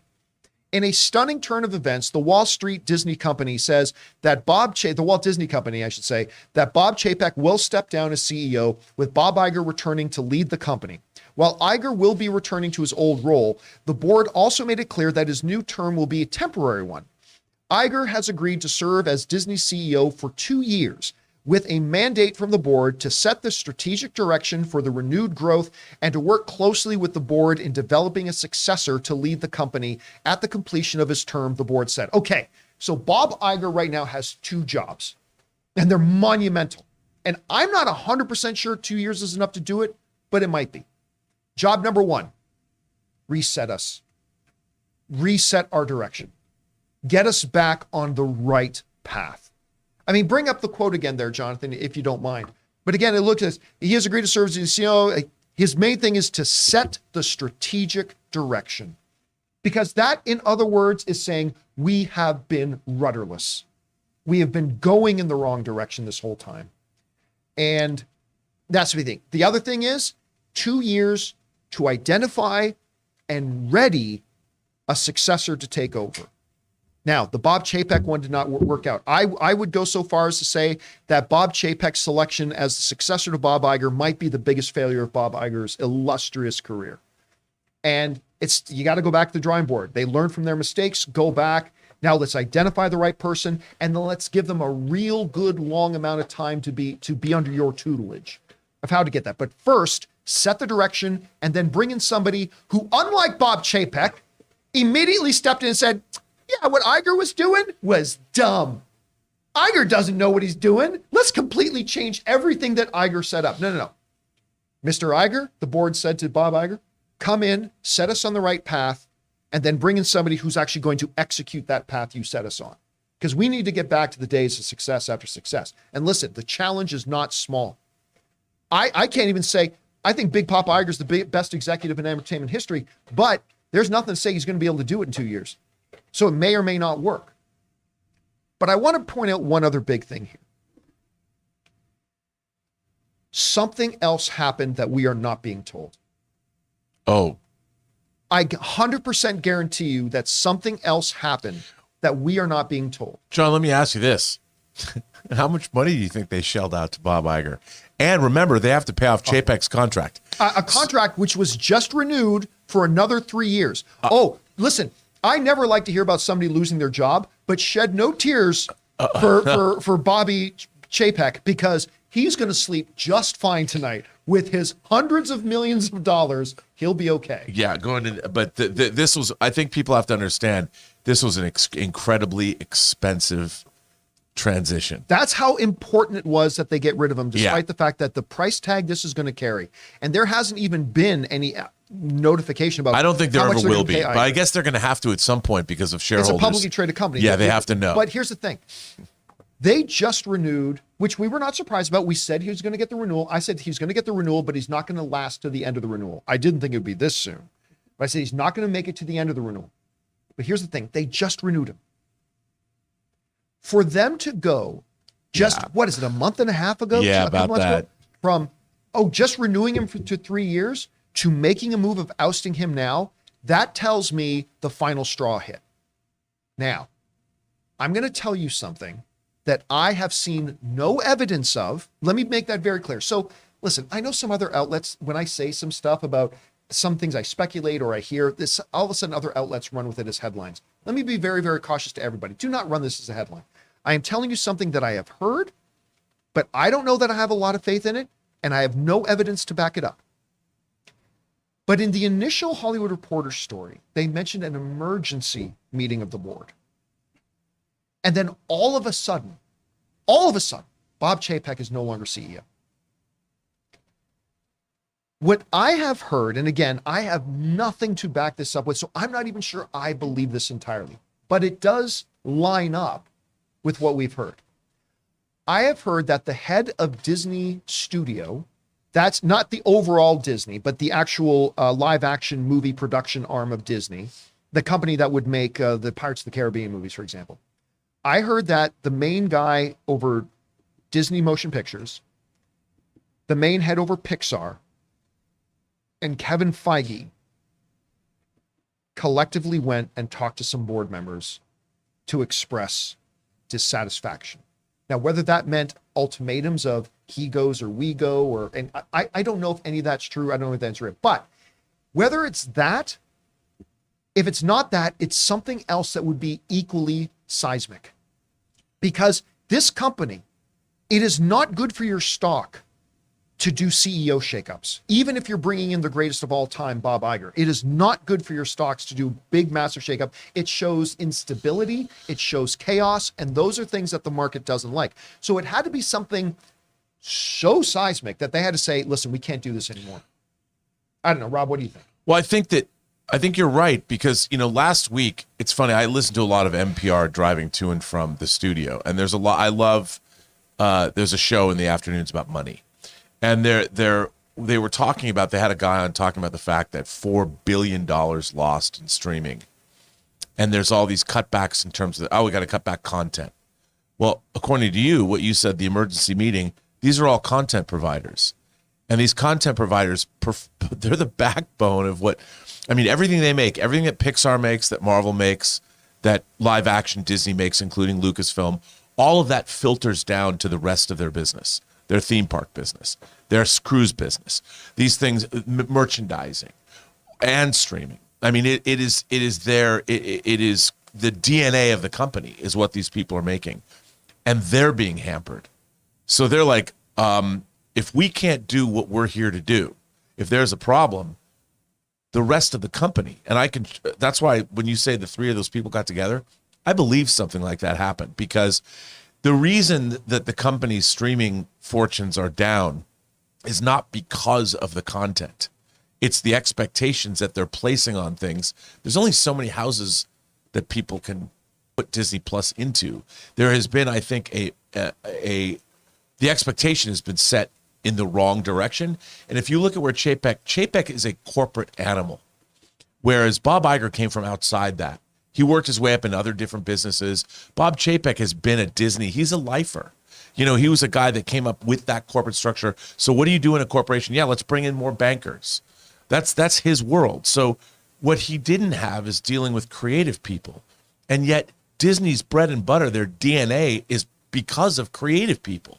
And if you're not servicing those people and you're focusing more And on by the way, corporate- that's not just in the movie world as well. It's the creative people who run their cruises, the creative people who drive their theme parks. Creatives are important across the entire Disney. well, you know what they wanted to do? Another thing, they wanted to take all the Disney Imagineers and move them to Florida.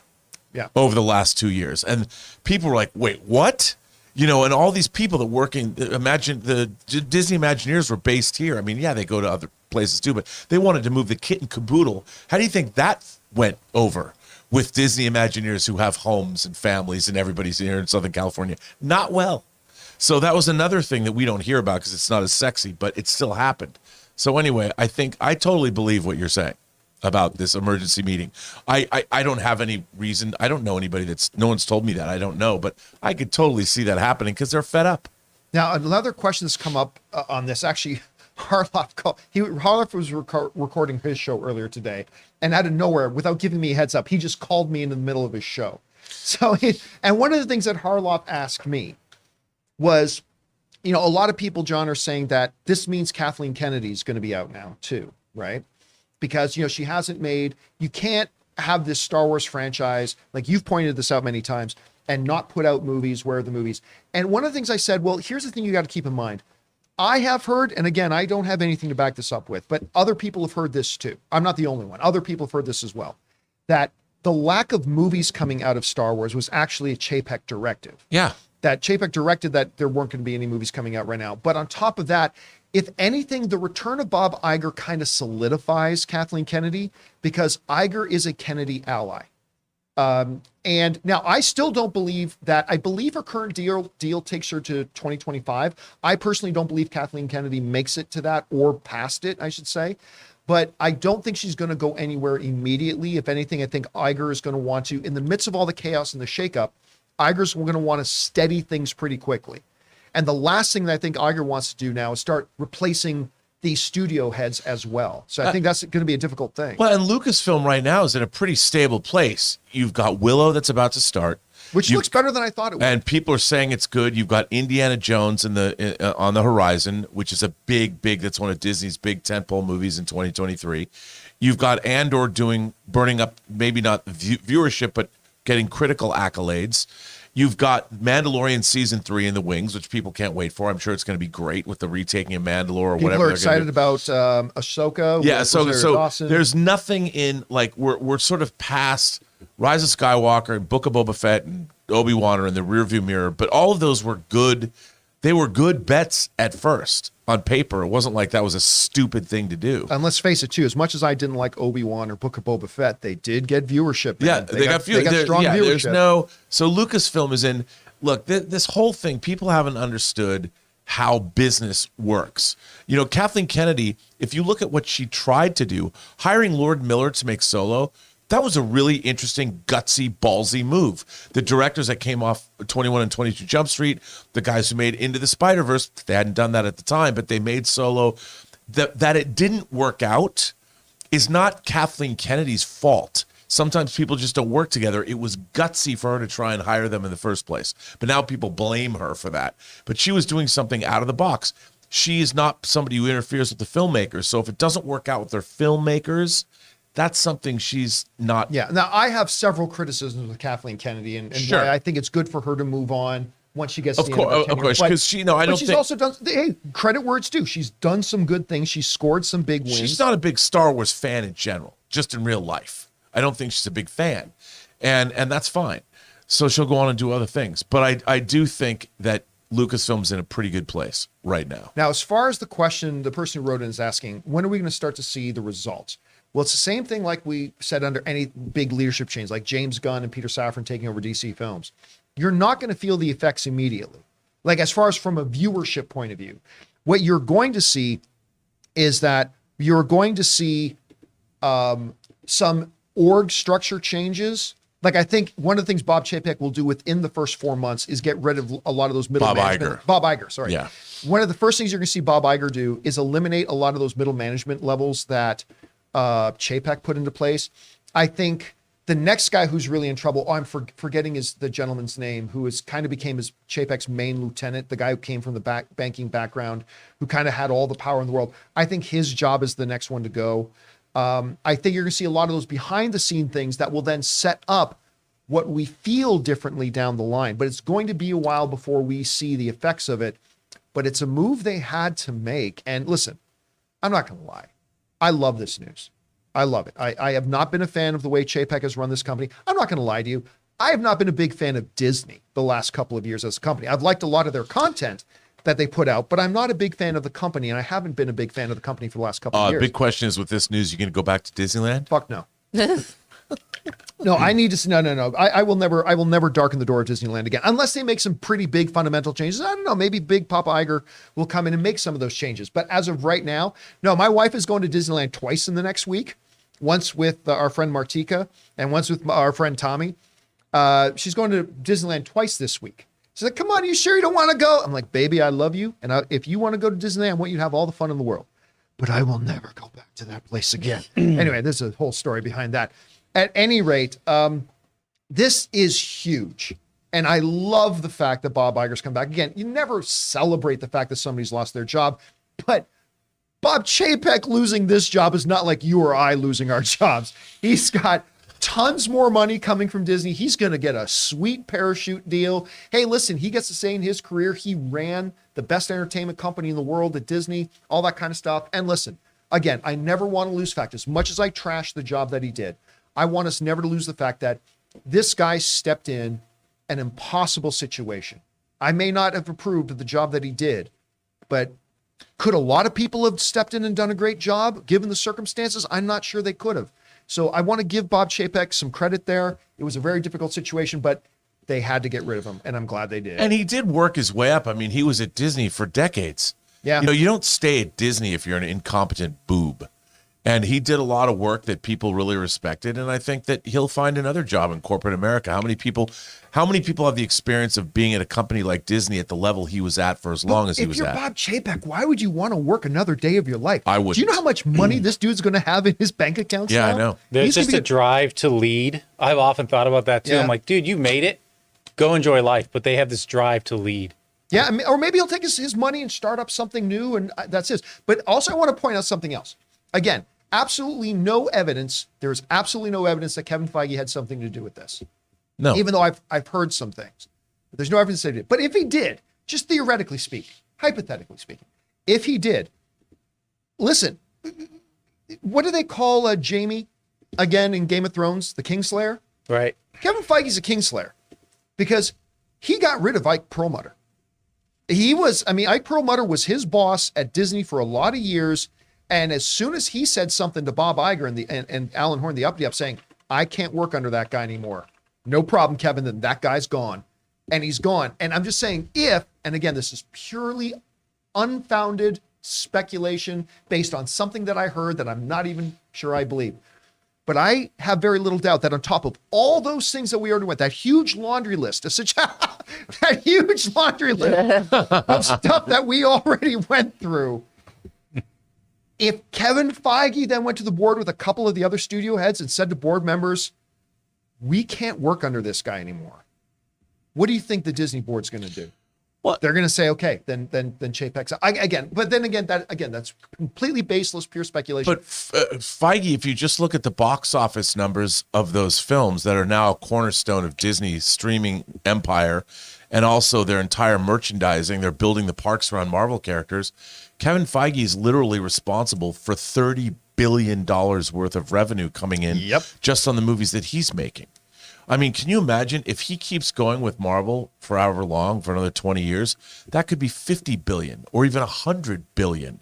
One dude, and Victoria Alonso and Louis D'Esposito, this is big money.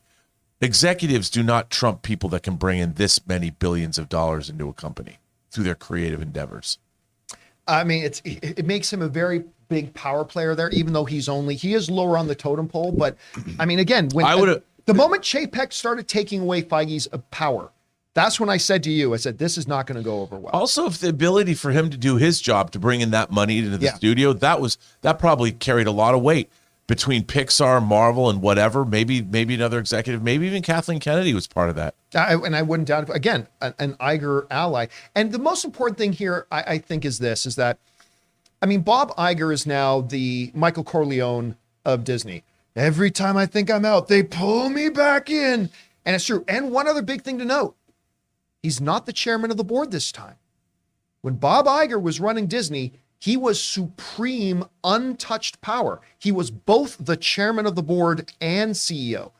Disney right now has another chairman of the board. So Bob Iger will be working with a board that he does not run, but I think they're going to give him all the power and all the leeway that he's going to want to try to set things back on the right path. And what I read right before the show started, the Disney stock price was up 8%.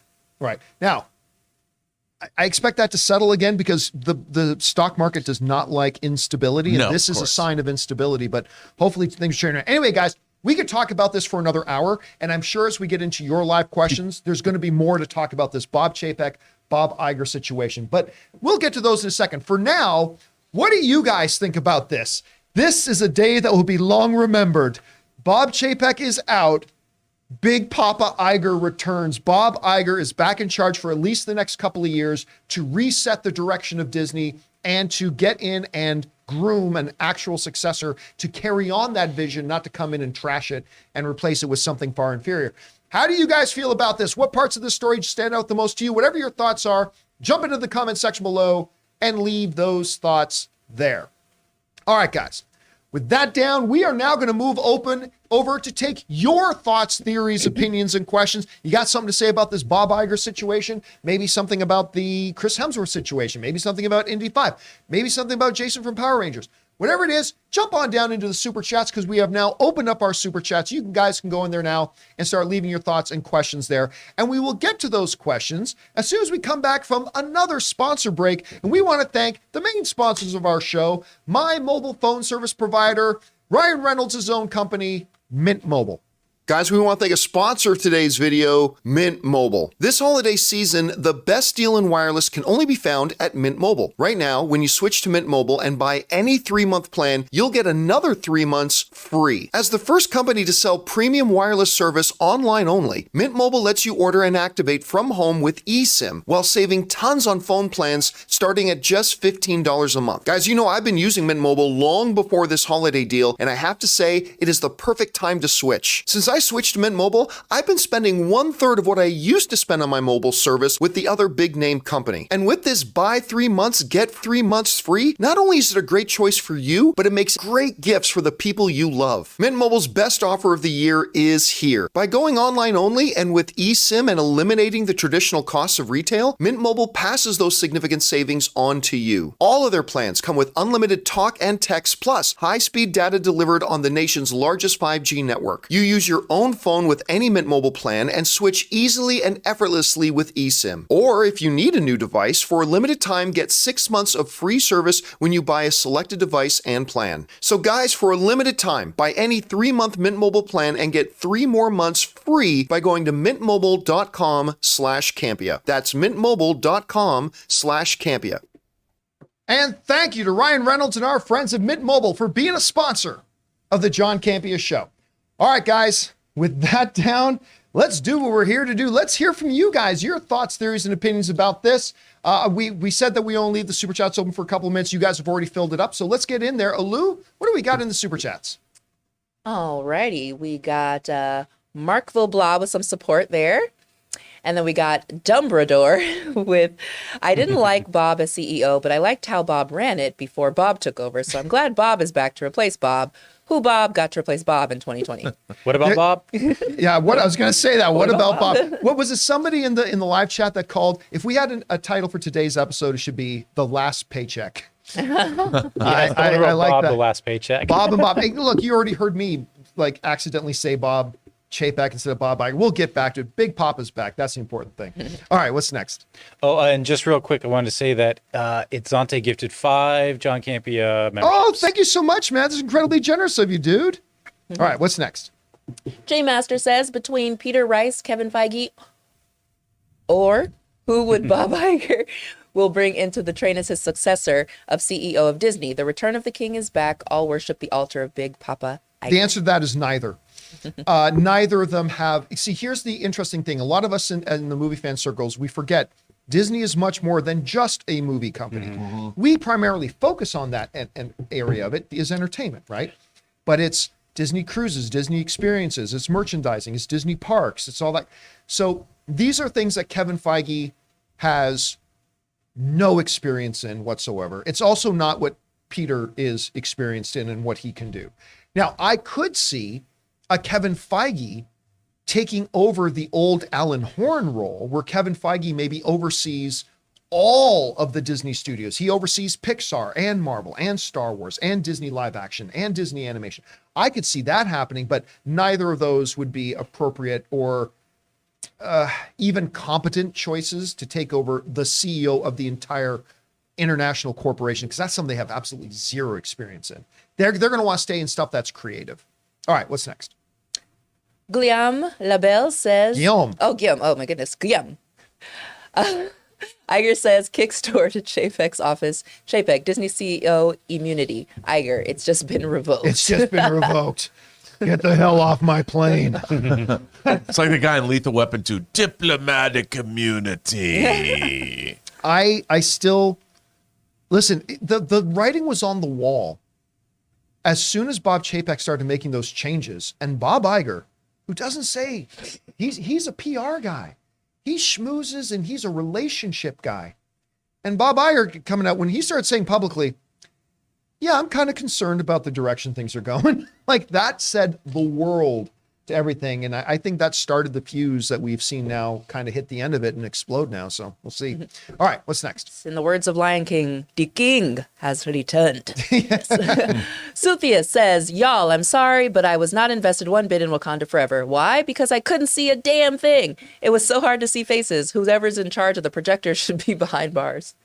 You know, it's funny, Rob, because I remember, I'm going to ask you to elaborate on your experience, because we've heard from you and a number of other people that the theaters they were in were really, really dark. But like myself and I think Jonathan Voico, we were both in theaters where we had no problems with everything. Yeah. So I don't know what that was, but you had a pretty big problem when you saw it. Yeah, I mean, I really think that when they send movies to theaters now digitally, they send them as what are called DCPs, digital cinema packages. And they're a collection of different files, audio files, video files.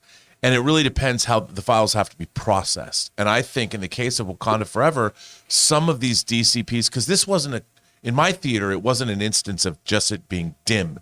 It looked to me like there was missing information, or it was done incorrectly, because you have to make sure, like if you're doing sound, if you're doing, say, a 5.1 mix or something, you have to make sure it's ordered properly on the file. Sometimes people misorder it.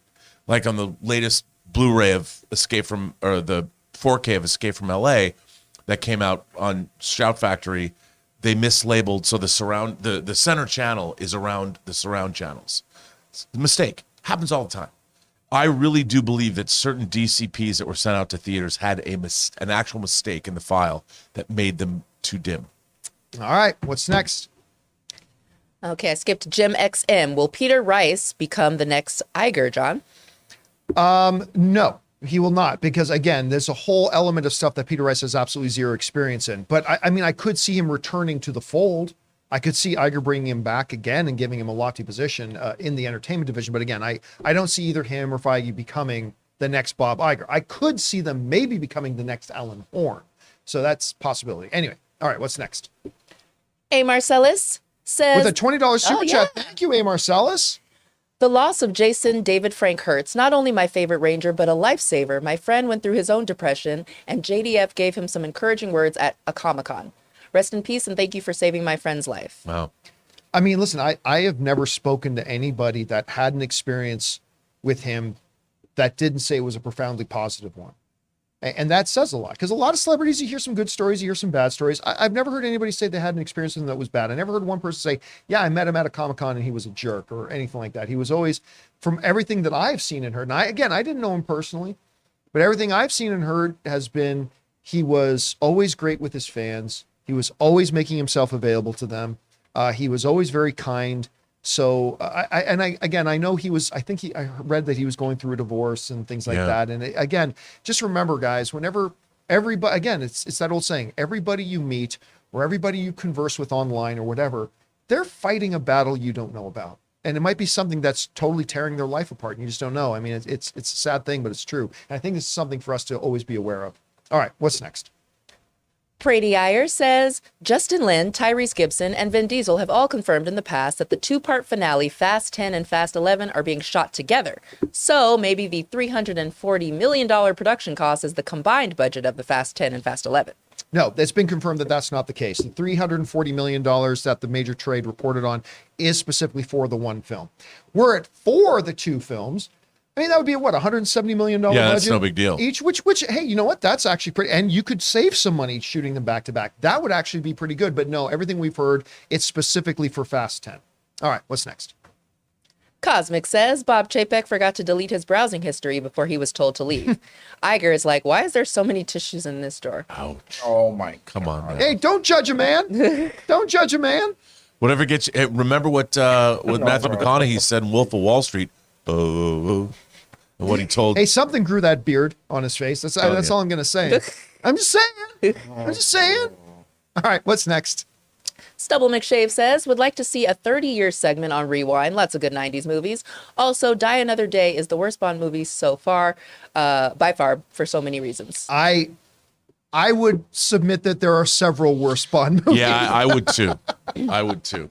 I mean, but I've thought before, but honestly, I mean, we could add 30, I suppose, but then, we do that, and then the question is going to be, well, why don't we do 40? And why don't we do 50? And then suddenly becomes I don't know, 30 is something, you know what, Ray, can you put in a poll for our viewers right now? Do you know how to add a poll? I think so. Okay, or I'll add the poll. I'll put in a poll right now. I want everyone to vote no, please, for that. Ray wants to know, do I make graphics or, if you look at the demographics of our audience, 20 years is that sweet spot. 30 years is too much, because that means, when did you start watching movies regularly? That meant something to you, not when you're 10. Well, guys, I'll leave it to you guys right now, because I have now put, if you guys are watching live, I've put in the live chat a poll that is simply asking, should we add 30 years to Rewind? Well, so far it's trending toward yes. More work for Ray. Yeah, it does equal more work for Ray. Yeah. Right now, we've got about 218 votes. 67% are saying yes, 33% is saying no. I'll leave that poll up for now. We'll come back and visit that again. I think that's the age when you begin to realize that movies mean something to you, because people were just talking about Jason David Frank and how they were really young when they saw all the Power Rangers, and just how that shaped their kind of identity. Right, but then we have 27-year-olds watching the show who weren't alive when the 30-year-old. Right. So there's that too. Yeah. All right, what's next? Let's see. We got Ben Rayner with a $50 super chat. Ben, thank you so much, man, for supporting us like that. Hi, guys. The loss of Jason David Frank hit me hard, guys. He was my generation's Optimus Prime. He was so many kids' heroes. We're all going to miss him. I remember coming home and running to watch Mighty Morphin Power Rangers every day after school. Rest in peace, JDF, a.k.a. Tommy. Rest in peace. I mean, again, the Power Rangers was not, for me, that show. I mean, I definitely watched it a bit. I knew, but to me, he was the face of it.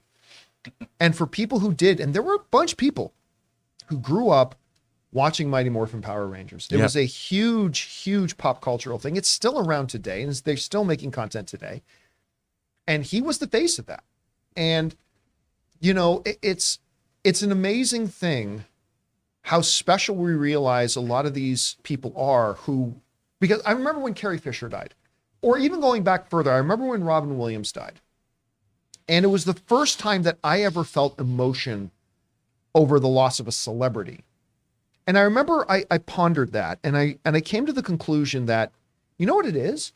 It's that I don't think in many ways our emotional center in our brains understands the difference between what is happening in our real life and what we watch on screen, because I spent a lot of hours of my life with Robin Williams on my TV screen and in a movie screen. And I spent a lot of time. He made me laugh and he made me cry and he entertained me. And he was a companion to me as a film watcher for a lot of years. And so when he died, I think my emotional center doesn't make that distinction. It's just this person who I had spent so much important time with. And then it was even double that when Carrie Fisher passed away. Like I was broken when I found out Carrie Fisher died, who I had like briefly met on a couple of occasions, but did not know me. I did not know her. But it was like I spent so much of my life with her in that way that it really hit us. And I think that's the same thing that we're seeing happen with a lot of fans of mine. I totally agree with you. And that's a thing as a movie fan, as somebody who watches a lot of entertainment. I mean, for me, when Leonard Nimoy passed away, it was shattering. I was depressed for a week, and I'd met him. You know, I'd been to his house and shot a video with him at one point, and it's terrible because people live in your head. Who's to say? I've always said that the reason we rewatch movies over and over again is because they're our friends. Like I know the Corleone family. Yeah, they're friends of mine. They're good friends to have. I was just enjoying them the other day as I was hooking up the media room. All right, what's next? Jay says, with Papa Iger back, how do you think Kevin Feige regains all decision-making authority? Do you think that successor could be Feige? No, again, I can understand, but no, Feige, I'll tell you straight up, Feige would be an awful choice. A guy who has absolutely zero business acumen, zero things about running a corporation or theme parks or cruise lines. No, but maybe Alan Hornstein. Does he get his authority reinstated? Oh, hell yes. I think that's going to be one of the first things that and now you can't do everything overnight. Corporations are big moving. It's like what Brian Cox says in Succession. I'm trying to steer a tanker. Like it's a huge undertaking, but yeah, I think you're going to see that the creatives are going to be getting their power back at Disney. And I think that's going to be one of the first things that Bob Iger does. All right, what's next? 10 billion sucks. 10 billion sucks. Stubble McShave says, it's Scott Mant's birthday, a release date he knows.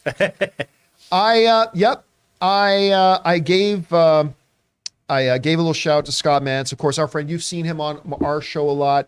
I've never seen anybody who does more moderating at premieres and Q&A screenings. And Scott, he's the man in Hollywood to do that. Yep. And of course, we love having him on the show. He's in my documentary. Yeah.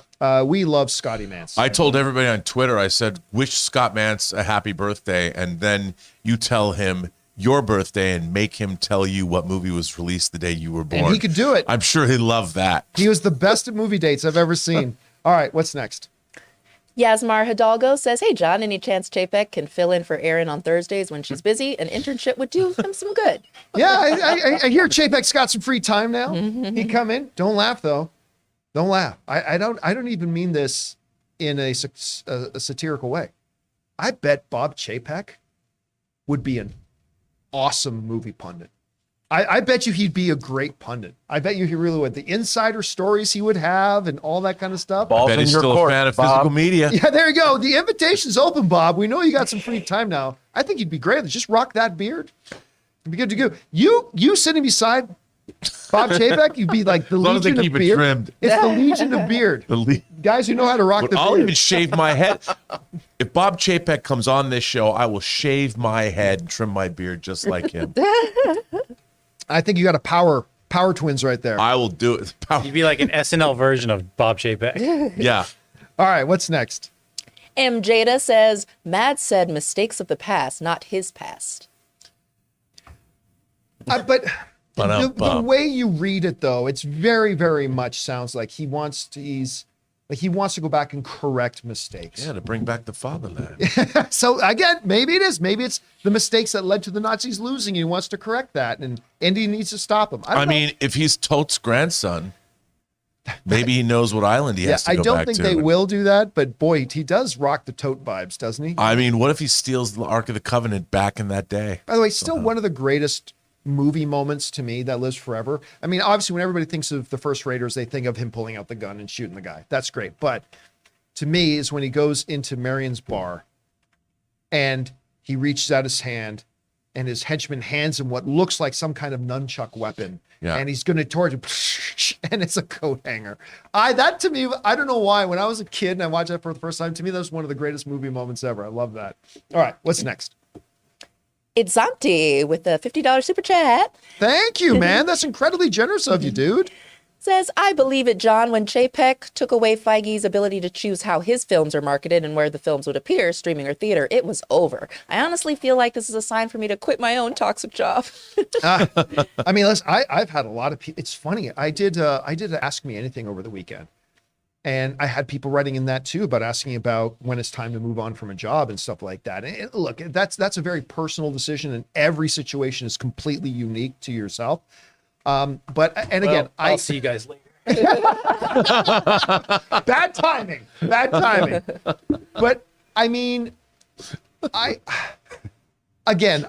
want to make it really, really clear. We have no verifiable evidence at all that Kevin Feige had anything to do with Bob Chapek departing.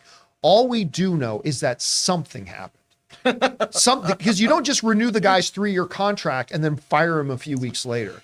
That something else happened that we don't know about. And that's the thing that gets me, is it was that decision that has now cost them a pretty penny. Oh, in the three, or we would call it 12 digits. At least. What would 100 million be? How many digits is that? 7 would be a million. 8 would be 10. 9, yeah, 9 digits in the 9 digits round. It's a lot of money. It's 3 years of money, whatever his compensation, plus potential bonuses.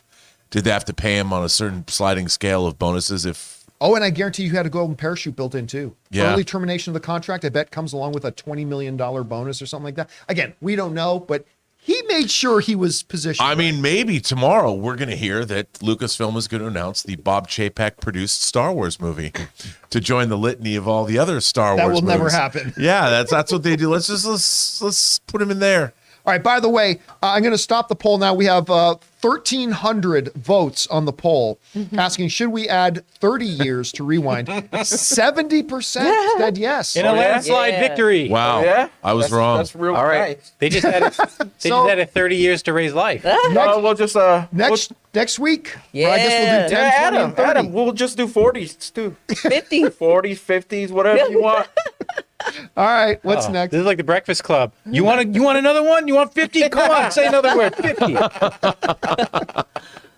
You get the horns. Anubis Genocide says, rest in peace, Jason David Frank, the Black Dino Thunder Ranger, the Red Turbo, the Red Zeo Ranger, and Mighty Morphin's White Ranger, and the best of them all that shaped my childhood, and the Green Power Ranger.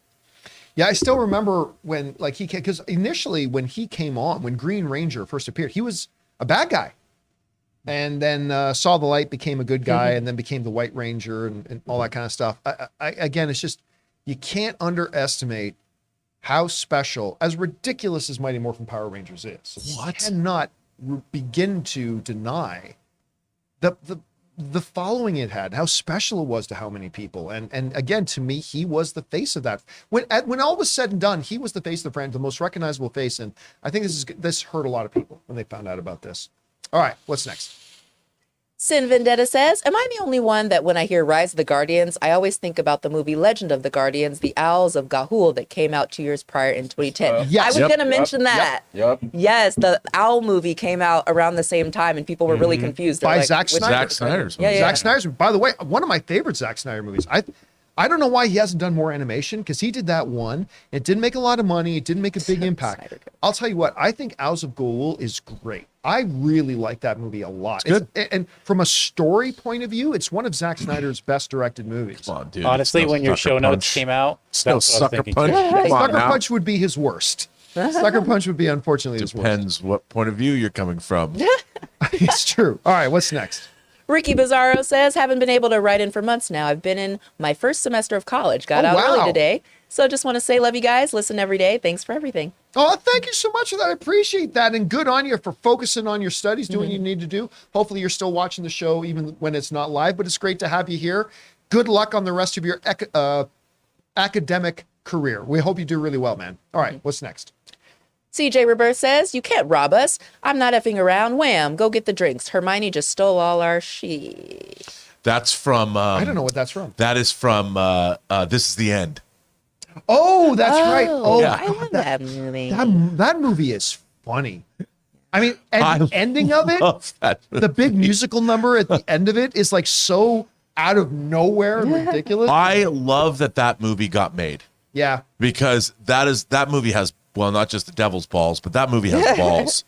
And it's very funny. And the fact that they got all their friends to come play, Yeah. it's great. Michael Cera's pretty damn funny in that So movie. good. All right, what's next? Daniel Vasquez says, since Bob Iger is back for a couple years, can he find a way to promote Strange World last minute in order to be a box office success? Yeah, I'm expecting that to land with a thud. That I mean, listen, it's a family movie, it's a Disney movie, it's going to make some money, but I think this is going to be a resounding flop for them. They never marketed or promoted this movie at all. Here's what I don't get. How does Seeing Red wind up on Disney Plus and Strange World get a theatrical release? Yeah, How does that happen? I tell you what, other people who are asking that question are the Pixar employees. They're like, Yeah. tell us how this happens. Yeah. I don't know. I mean, look, for all we know, this is going to end up being the best Disney animated film since Cinderella. I mean, I don't know. Maybe yes, maybe no. But all I know is that they have shown zero confidence in this movie. They've done hardly a damn thing to promote it. And what little promotion they put out has been pretty damn pathetic. So I'm not expecting big things. I hope I'm wrong. Fingers crossed, but I'm not expecting good things. Alou, are you going to see it? And you're our Disney Yeah, I know. girl. Disney No, I was going to say, am I the only one that's been seeing the promotions everywhere for Strange World? I literally have a Strange World poster now because I got it like. Well, maybe they kicked it I into saw high like gear. one commercial. I think I Really? saw, like, I've been one never seeing seen them it. all Much over. more. But yeah, I think that might be one that I might do on Disney Plus. Wow. I think. God, that's all that I need coming to from hear. you? Yeah, I mean, I'm not saying it's going to be bad or anything. I'm just saying I got to, save those movie going experiences for things I'm a little more pumped for. All right, what's next? Ryan Lohner says Bob Iger enters the next board meeting. So you couldn't live with your failure. And where did it bring you? Back to me. Yeah, I mean, it's again, what they must have paid him cannot be inconsequential. Now, you can make the argument that, listen, Bob Iger is one of the biggest shareholders of Disney. So you could make the argument, maybe you didn't even have to pay him that much because just trying to get the Disney stock back on track can make him billions. And Right. maybe that's his motive. I guarantee you they had to go to him and say, we need you back. Actually, they may have guilt tripped him a bit too and said, look, you said you wanted Chapek and we did Chapek. We need you. You're the only guy who can fix this, but we need you to, you're also kind of obligated to come back and clean up your mess. Like, No, I think they paid him. Oh, I have no doubt I think they paid him a too. lot of money. And the thing is, and because you have to, people like him at his level, they get paid what they're worth. And what is it worth to you? He means the world. But I'll tell you this too. There is no way that in the days leading up to him handing over the reins to Bob Chapek, that Chapek ever said to him, oh yeah, Bob, I'm going to completely undo everything you've done. I'm going to take power away from your creatives. I'm going to create these new layers of middle management. I'm going to put bankers in charge of creative process decision making. I guarantee you he never did that. So that's why when he started doing it, Bob Iger got in the press and said, yeah, I'm a little concerned about this. Like, so it's one of those things where you kind of say you're going to do something to get the job and then you never do it. It's kind of like those people say, yeah, I got my degree from Yale. And it turns out they went to public 4 high school and that was about it. So there might've been a little bit of that in there too. All right, what's next? Jedediah Elias says Bob Chapek or Adam Aaron. Here, I'll say this. Chapek, well, he has done some really, in my estimation, some really dumb things. He never did anything that I call his basic morality into question, right? He's never done anything. He's made what I think are bad decisions, but he's never done anything that I think you are a vile person. And for all I know, Adam Aaron is also not a vile person. Okay, let me just be very clear about that. He's very well could be a wonderful, wonderful man. But Adam Aaron, the CEO of AMC Theaters, has done things that made me go, that is a vile, vile thing. That Supreme High Lord jackass took a $9 million bonus when he laid off 30,000 people from their jobs. He took a bonus while AMC was so money strapped, they had to lay people off from their jobs. And then when AMC was saved, it would not exist today.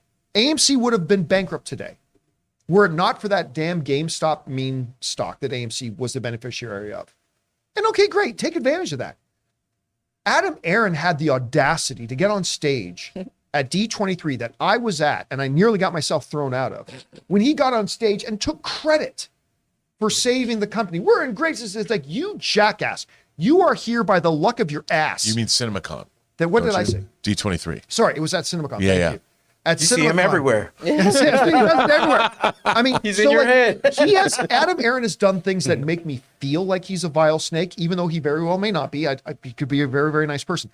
But I've never looked at anything Bob Chapek has done and said, that was morally bankrupt of you to do. It may have been dumb. It may have been stupid. It may have been totally the wrong decision. It may have been incompetent. But he never did anything that made me feel like he was morally bankrupt. Yeah. Whereas Adam Aaron has, in my estimation, at any rate. But that's just me. All right, what's next? Will Lambert says, with a clear mission focused on creative excellence to inspire generations through unrivaled, bold storytelling. Iger gets it. Iger gets it. He understands that Disney is not just a corporation. Disney, for generations and generations, have been the place where dreams are made. You create family and bonding and lifelong moments with the stories that you tell.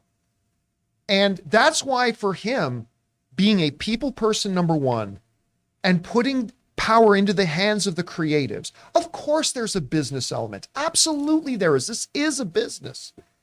But he understands that your business is best served when you saddle up with the creative forces and you get people in creative positions, ask them to make great art, and then give them the authority to make that great art, and then support them when they do. That's something Chapek just didn't seem to get. He just tried to run it like the parks. He tried to run it like just another commodity. And, I think that's what led to his downfall. Disney hasn't always been where it was. I mean, this started with Michael Eisner and Jeffrey Yeah, I was going to say, look Katzenberg, back to Katzenberg you and know, Eisner. and I mean, I think back 40 years ago in July was the 40th anniversary of Tron. Disney couldn't even get their movies into theaters then. They couldn't get the theaters to open because they had only made re-releases and stuff like The Black Cauldron.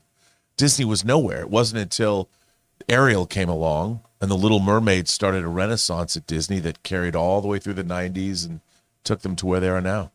All right, what's next? We also have the support there from Mark. Jedediah. Oh, Jedediah Elias. Oh, we already Mark. said it. Oh, Mark. Mark 24 Gaming with some support. Yay. Thank you, guys. And we're doing Will.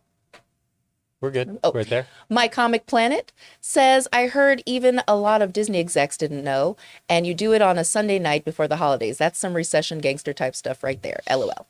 Yeah, again, this was a emergency meeting called by the board. I'm telling you, something else happened. Now, whether it was Feige and Kennedy and the heads of Pixar and Disney Motion Picture Group, whether they went to the board and said something, who knows? Whether another remarkable buffoon-like move was made that said, this is the last straw, we got to make a change now. But you're right. The circumstances under which this has happened scream that there was another incident that we just don't know about. And maybe I think we'll find out about in the coming months that there was something else that happened, or maybe we'll never find out, but something else absolutely happened. Is the World Cup on ESPN? I don't know if it's on ESPN. I don't either. I don't know if, because that's another gigantic event that turned into a bit of a debacle for American sponsors like Anheuser-Busch. I mean, that's crazy. So I don't know. It probably has nothing to do No, with people are saying it's on Fox. It's on Fox. Oh, it is on Yeah. Fox. All right, what's next? I bet that board is wishing they made this decision before the renewal, though. Oh, absolutely. It would have saved them man. a lot of money. Yeah. That's, again, is why I absolutely 100% believe something else has happened since then that has done this, because that decision may and cost them a lot something of money. great import. Yep, I agree. All right, what's next? Jay says, Rob, what are your feelings about the movie Gate? The Gate? I was going to say, there's a movie the called Gate with The the Gate, creatures coming out from Yeah. the 80s? The Gate? I love The Gate, if that's what you're talking about. Of course you do, Rob. Who doesn't love The Gate? All right, what's great. next? Matt Sanders with a $20 super Thank chat. you, Woo! Matt, so much. Is this Bob Iger news the biggest news in your career, John? No. This is big, though. Bob Iger, the Return of the King, is absolutely big. This is huge. I wouldn't say it's the biggest of my career, but it's absolutely significant. And you know what? It's worth celebrating. What's next? Eden Goblin says, seen Terrifier 2, enjoyed it. It could have benefited from better editing. Over 2 hours long. Score was great. Intro music got me pumped when the midnight came on. Hey man, that movie's a huge success for what it was. Taylor, you saw it, you liked it, yes? Yeah, I love Terrifier 2. You know what's crazy though? So Terrifier 2 is like the most gory and bloody movie I've ever seen. And on Friday I went and saw Bones and All. And for some reason I did not expect it to be that bloody and gory, but I actually had to look away twice during it. But I loved Bones and All. That Really? It was really good. All right, what's next? Al Renshaw says, Iger Mbaku to Chapek, you bald-headed witch. you bald-headed demon. By the way, one of the best lines of Wakanda Forever. The way Winston Duke delivers that line is that great. Now I want to imagine that's exactly how it happened. Iger kicks in the room, you bald-headed demon. I could totally see that. By the way, in case people are wondering, I mean, I don't actually drink. This is, these guys emptied this bottle. This one's filled with water now, so I can do that. Sure it is, Fridays are John. for. He's just hydrating. Just water. All right, what's next? Sam Fisher says, with the return of Iger, how soon should we expect reversals? Getting rid of those middleman positions? Will he stretch out the MCU slate so Feige isn't stretched so thin? Could Born Again still be TV MA? I don't believe for a second that Born Again is going to be TV MA. I don't believe that for a second. I think the behind the scenes changes will happen rather quickly. I mean, remember, he's only got 2 years to get everything in place. So you got to start by undoing the damage that has been done. And I think that's going to be the first thing he starts with. And whether we hear about it in the news or not, I don't know. It might keep this very quiet. But yeah, I think those internal changes will happen fairly quickly. Yo, can I get a Barbarian 4K disc, please? It's not coming out on Physical media. physical media. Come on, man. Give it to a Second Sight or somebody. Come on now. Or All the right, Disney what's price next? is going to be rolled back and we're going to have more magic keys, or just get rid of all the magic keys and just have passes again so I can go every day? But seriously though, a big part of this, a lot of fans of the parks are going to be keeping their eye on this, saying, how is this going to affect the parks? Yeah. What's he going to do to fix the experience at the parks? Because that's going to be a big part of his job. So we'll see what happens there. I mean, they probably won't roll back the prices, I know. but take away the park reservation and the ride reservation. So it's Yeah. just like buy a ticket, go. Yeah. I mean, hey, now that the Mandalorian is at Galaxy's Edge with Grogu, I'm telling you, things are going to turn around. And Mbaku, I haven't met him at the park yet, so that needs to happen. All right, what's next? JCSC says, may be overreaching, but the introduction of the Green Ranger was a decent take on a redemption story for kids. You may have done bad things, but you can always do some good for others in the future. That's a really good observation. Like for a lot of people that age, you don't see a lot of those types of stories, No. right? I mean, they've become a little bit more commonplace today, but at that time, a villain joining the good guys was not a common story trope done at the time. So yeah, that's a really good observation. I like that a lot. All right, what's next? Late Night Alum says, with Iger returning, does this mean no more middlemen for Feige to report to, and he regains his decision-making powers to re-steer the MCU back? Bring on the filthy. I forget it. Alan Horn's former co-chair is now kind of has Alan Horn's own job. So my guess is, remember back in the glory days, it was, first of all, it's Kevin Feige reporting to Ike Perlmutter. They got rid of Perlmutter. So Kevin Feige only answered to Alan Horn, and Alan Horn only answered to Bob Iger. That was it. That was the org chart right there. I think it'll get back to that now. I think you'll see Kevin Feige will have full creative control of Marvel. He'll get to make a lot of the decisions. He will still have people to answer to, but I think it's only going to be the name of the guy who I forget is in Alan Horn's old job and Bob Iger himself. And I think those are the only two people in that org chart that he answers to again. And that will be a lot more appealing to a Kevin Feige than I think it has been for the last 2.5 years. And maybe Bob Chapek will go to work for Twitter. I hear they need people now. All right, what's next? Joe with a $20 super chat says, hello, John and Rob. I went to the theaters yesterday and she said the menu, bones and all, is a triangle of sadness. What a disturbing, gross, and entertaining day that was. Wow. Yeah, listen, by the way, she said, as I said on this show, was not going to do well. It did not do well. It made No. like $2-something million at the box office. How many op-eds have we now read about that? Why did this movie fail? Yeah, I mean, well, listen, I told you it was going to fail because they haven't marketed it well. It just looked like a heavy, heavy thing without showing us the heart of the movie. And by the way, it's quite a good movie. It really is quite Everyone a good says movie. it's one of the best of the year. To me, it's about a half hour too long, so it has pacing issues, but it's quite a good movie. The menu is fantastic. And I cannot wait to see Bones and All. Bones and All is one of the ones I'm really, really excited to see with Timothée Chalamet. So we'll see how that goes. But that sounds like a good time, even if it's kind of a heavy time at the movies. All right, what's next? Assistant Professor X says, Papa Iger's fan. I love that. We are wearing our party hats here too, John. Can't wait for the new Marvel barbecue. Phase 5 is finally free to be lean and cool again. Well, and listen, don't forget, I mean, there's a lot of movies already in the pipe that were made under the old regime, what is now the old regime. So, and there's a lot that haven't. It's going to be interesting to see if Iger's back, if a couple things happen. Do Star Wars movies start getting put into the production line again? Does not Morbius, Blade. Does Blade find this? Does Iger step in now and start making some decisions, allow certain things and greenlight certain things and act certain things that can get Blade finally up and running again properly? There's still a lot of things that this can affect, and it's going to be interesting to see what kind of effect that has. But the movies that are already in production, and those are going to be free of Iger's influence, unfortunately. I'm willing to bet a Star Wars movie goes into pre-production by March. I agree. At least one. At least one. I think Iger's going to step back in and say, I spent $4 billion buying Star Wars for this company. We need to be putting out product. Yeah. So get that back goes on on to Disney Plus, which also was my baby. Yep. All right. What's next? A Sith Lord says, I went to my local comic shop and was flipping through the boxes and found The Boys. And this comic is so awesome, bloody, and downright diabolical. Can't wait for season 4, by the way. Happy Monday. That comic, I have the run of it is exactly that. It's more bonkers than the show. You know what? By the way, yeah, I although I think the show is better than the comic. I do too. I recently reread the I can't remember which one it was, but it was years later after the events that we've seen in the show where, what's the main character's name? The one that's modeled after Simon Pegg. The main character's name? Huey.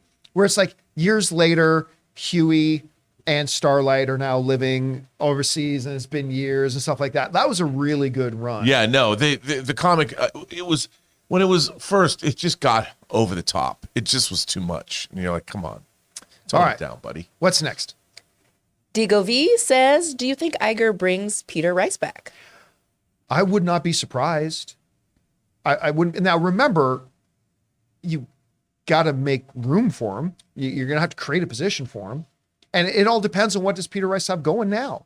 Peter Rice may have gotten himself, I honestly do not know where Peter Rice is right now, but for all I know, he's now got himself in the middle of a passion project that he's not going to want to leave. But yeah, I think if Peter wants to come back, I know Iger trusted him a lot. If Peter wants to come back, I think Iger will probably find a spot for him. All right, what's next? Chef Rigo. Chef Rigo, make that head Chef Rigo. Got promoted, and I'm so excited for the opportunity. Yay. Also, shout out to my friend Natalie, who's also a fan of the show. Yeah, but does that mean if we go now, you're not going to be our chef at our table? Because now you're head chef. You're going to be in the back. Do you know why he got promoted? Probably because of us. Bob Iger. Probably because of us. But listen, I'll tell you right now, if the John Campea show crew comes in, the head chef better damn well come out. Yeah, that's right. Because we go to that restaurant for the Chef Rigo experience. That's true. So we better get that Chef Rigo experience. Yep. All right, what's next? The Swifties says Del Toro's Pinocchio was devastatingly crushing. It tackled death, love, imperfect fathers and sons, and war, and was a beautiful church work of art. And Ewan was great as Sebastian Cricket. It was great. Yeah, I heard that they played it at a couple of Regal cinemas, like just a handful of Regal cinemas. I didn't get, obviously none of us have seen it. But I mean, anything's got to be better than the one Disney put out. Anything's got to be better than the one Disney put out. But yeah, I mean, it looked definitively like Del Toro's style and all that kind of stuff, and something that we're really looking forward to seeing. I'm glad you saw it, and thank you for the recommendation, man. And all right, That'll do it for today's installment of the John Campea Show. Thank you so much, guys, for being here and making the show part of your day. Don't forget, guys, we do this show every day, Monday through Friday at 10:30 a.m. Pacific Standard Time, talking about our favorite things in the world of movies. Make sure you guys come back. Click that subscribe button. Make sure you click the thumbs up button as well. Leave a comment down below. All these things help push our videos out to an even wider audience. So thank you guys so much for being here. And a big special thank you to all of you guys who sent in those super chats. Number one, because you gave us great fun things to talk about. But number two, you supported this channel as you did it, and all of us involved with the show. Thank you guys so very much for your support. A little bit of a programming note. Mondays is normally when the Weekly Hero would be live at 3 p.m. However, you guys have noticed Chris Carr is not here. She's off, I believe, in Texas right now. So she'll be back later this week. But instead of doing Weekly Hero without her, we're going to just skip Weekly Hero this week. It'll be back on Monday. But that means Rob and I are going to do an open mic today at 3 o'clock Los Angeles time. That's 6 p.m. New York time. You got some more things you guys want to talk about. All we do is hear from you guys and take your thoughts, theories, and questions. So make sure you come back and join us at 3 o'clock. All right, guys. So for everybody in the room, Mr. Robert Meyer Burnett, having joined you guys in the live chat, getting ready to do the 30-year anniversary of movies graphics, Ray Orr. Sitting back there, we got Taylor Gonzalez still blowing the party horn. We also got running the show today, Jonathan Boyko, and Alu Moana was here with us as well. My name's John Campea. Thanks a lot for being here, guys. And until next time, my friends, Big Papa Iger.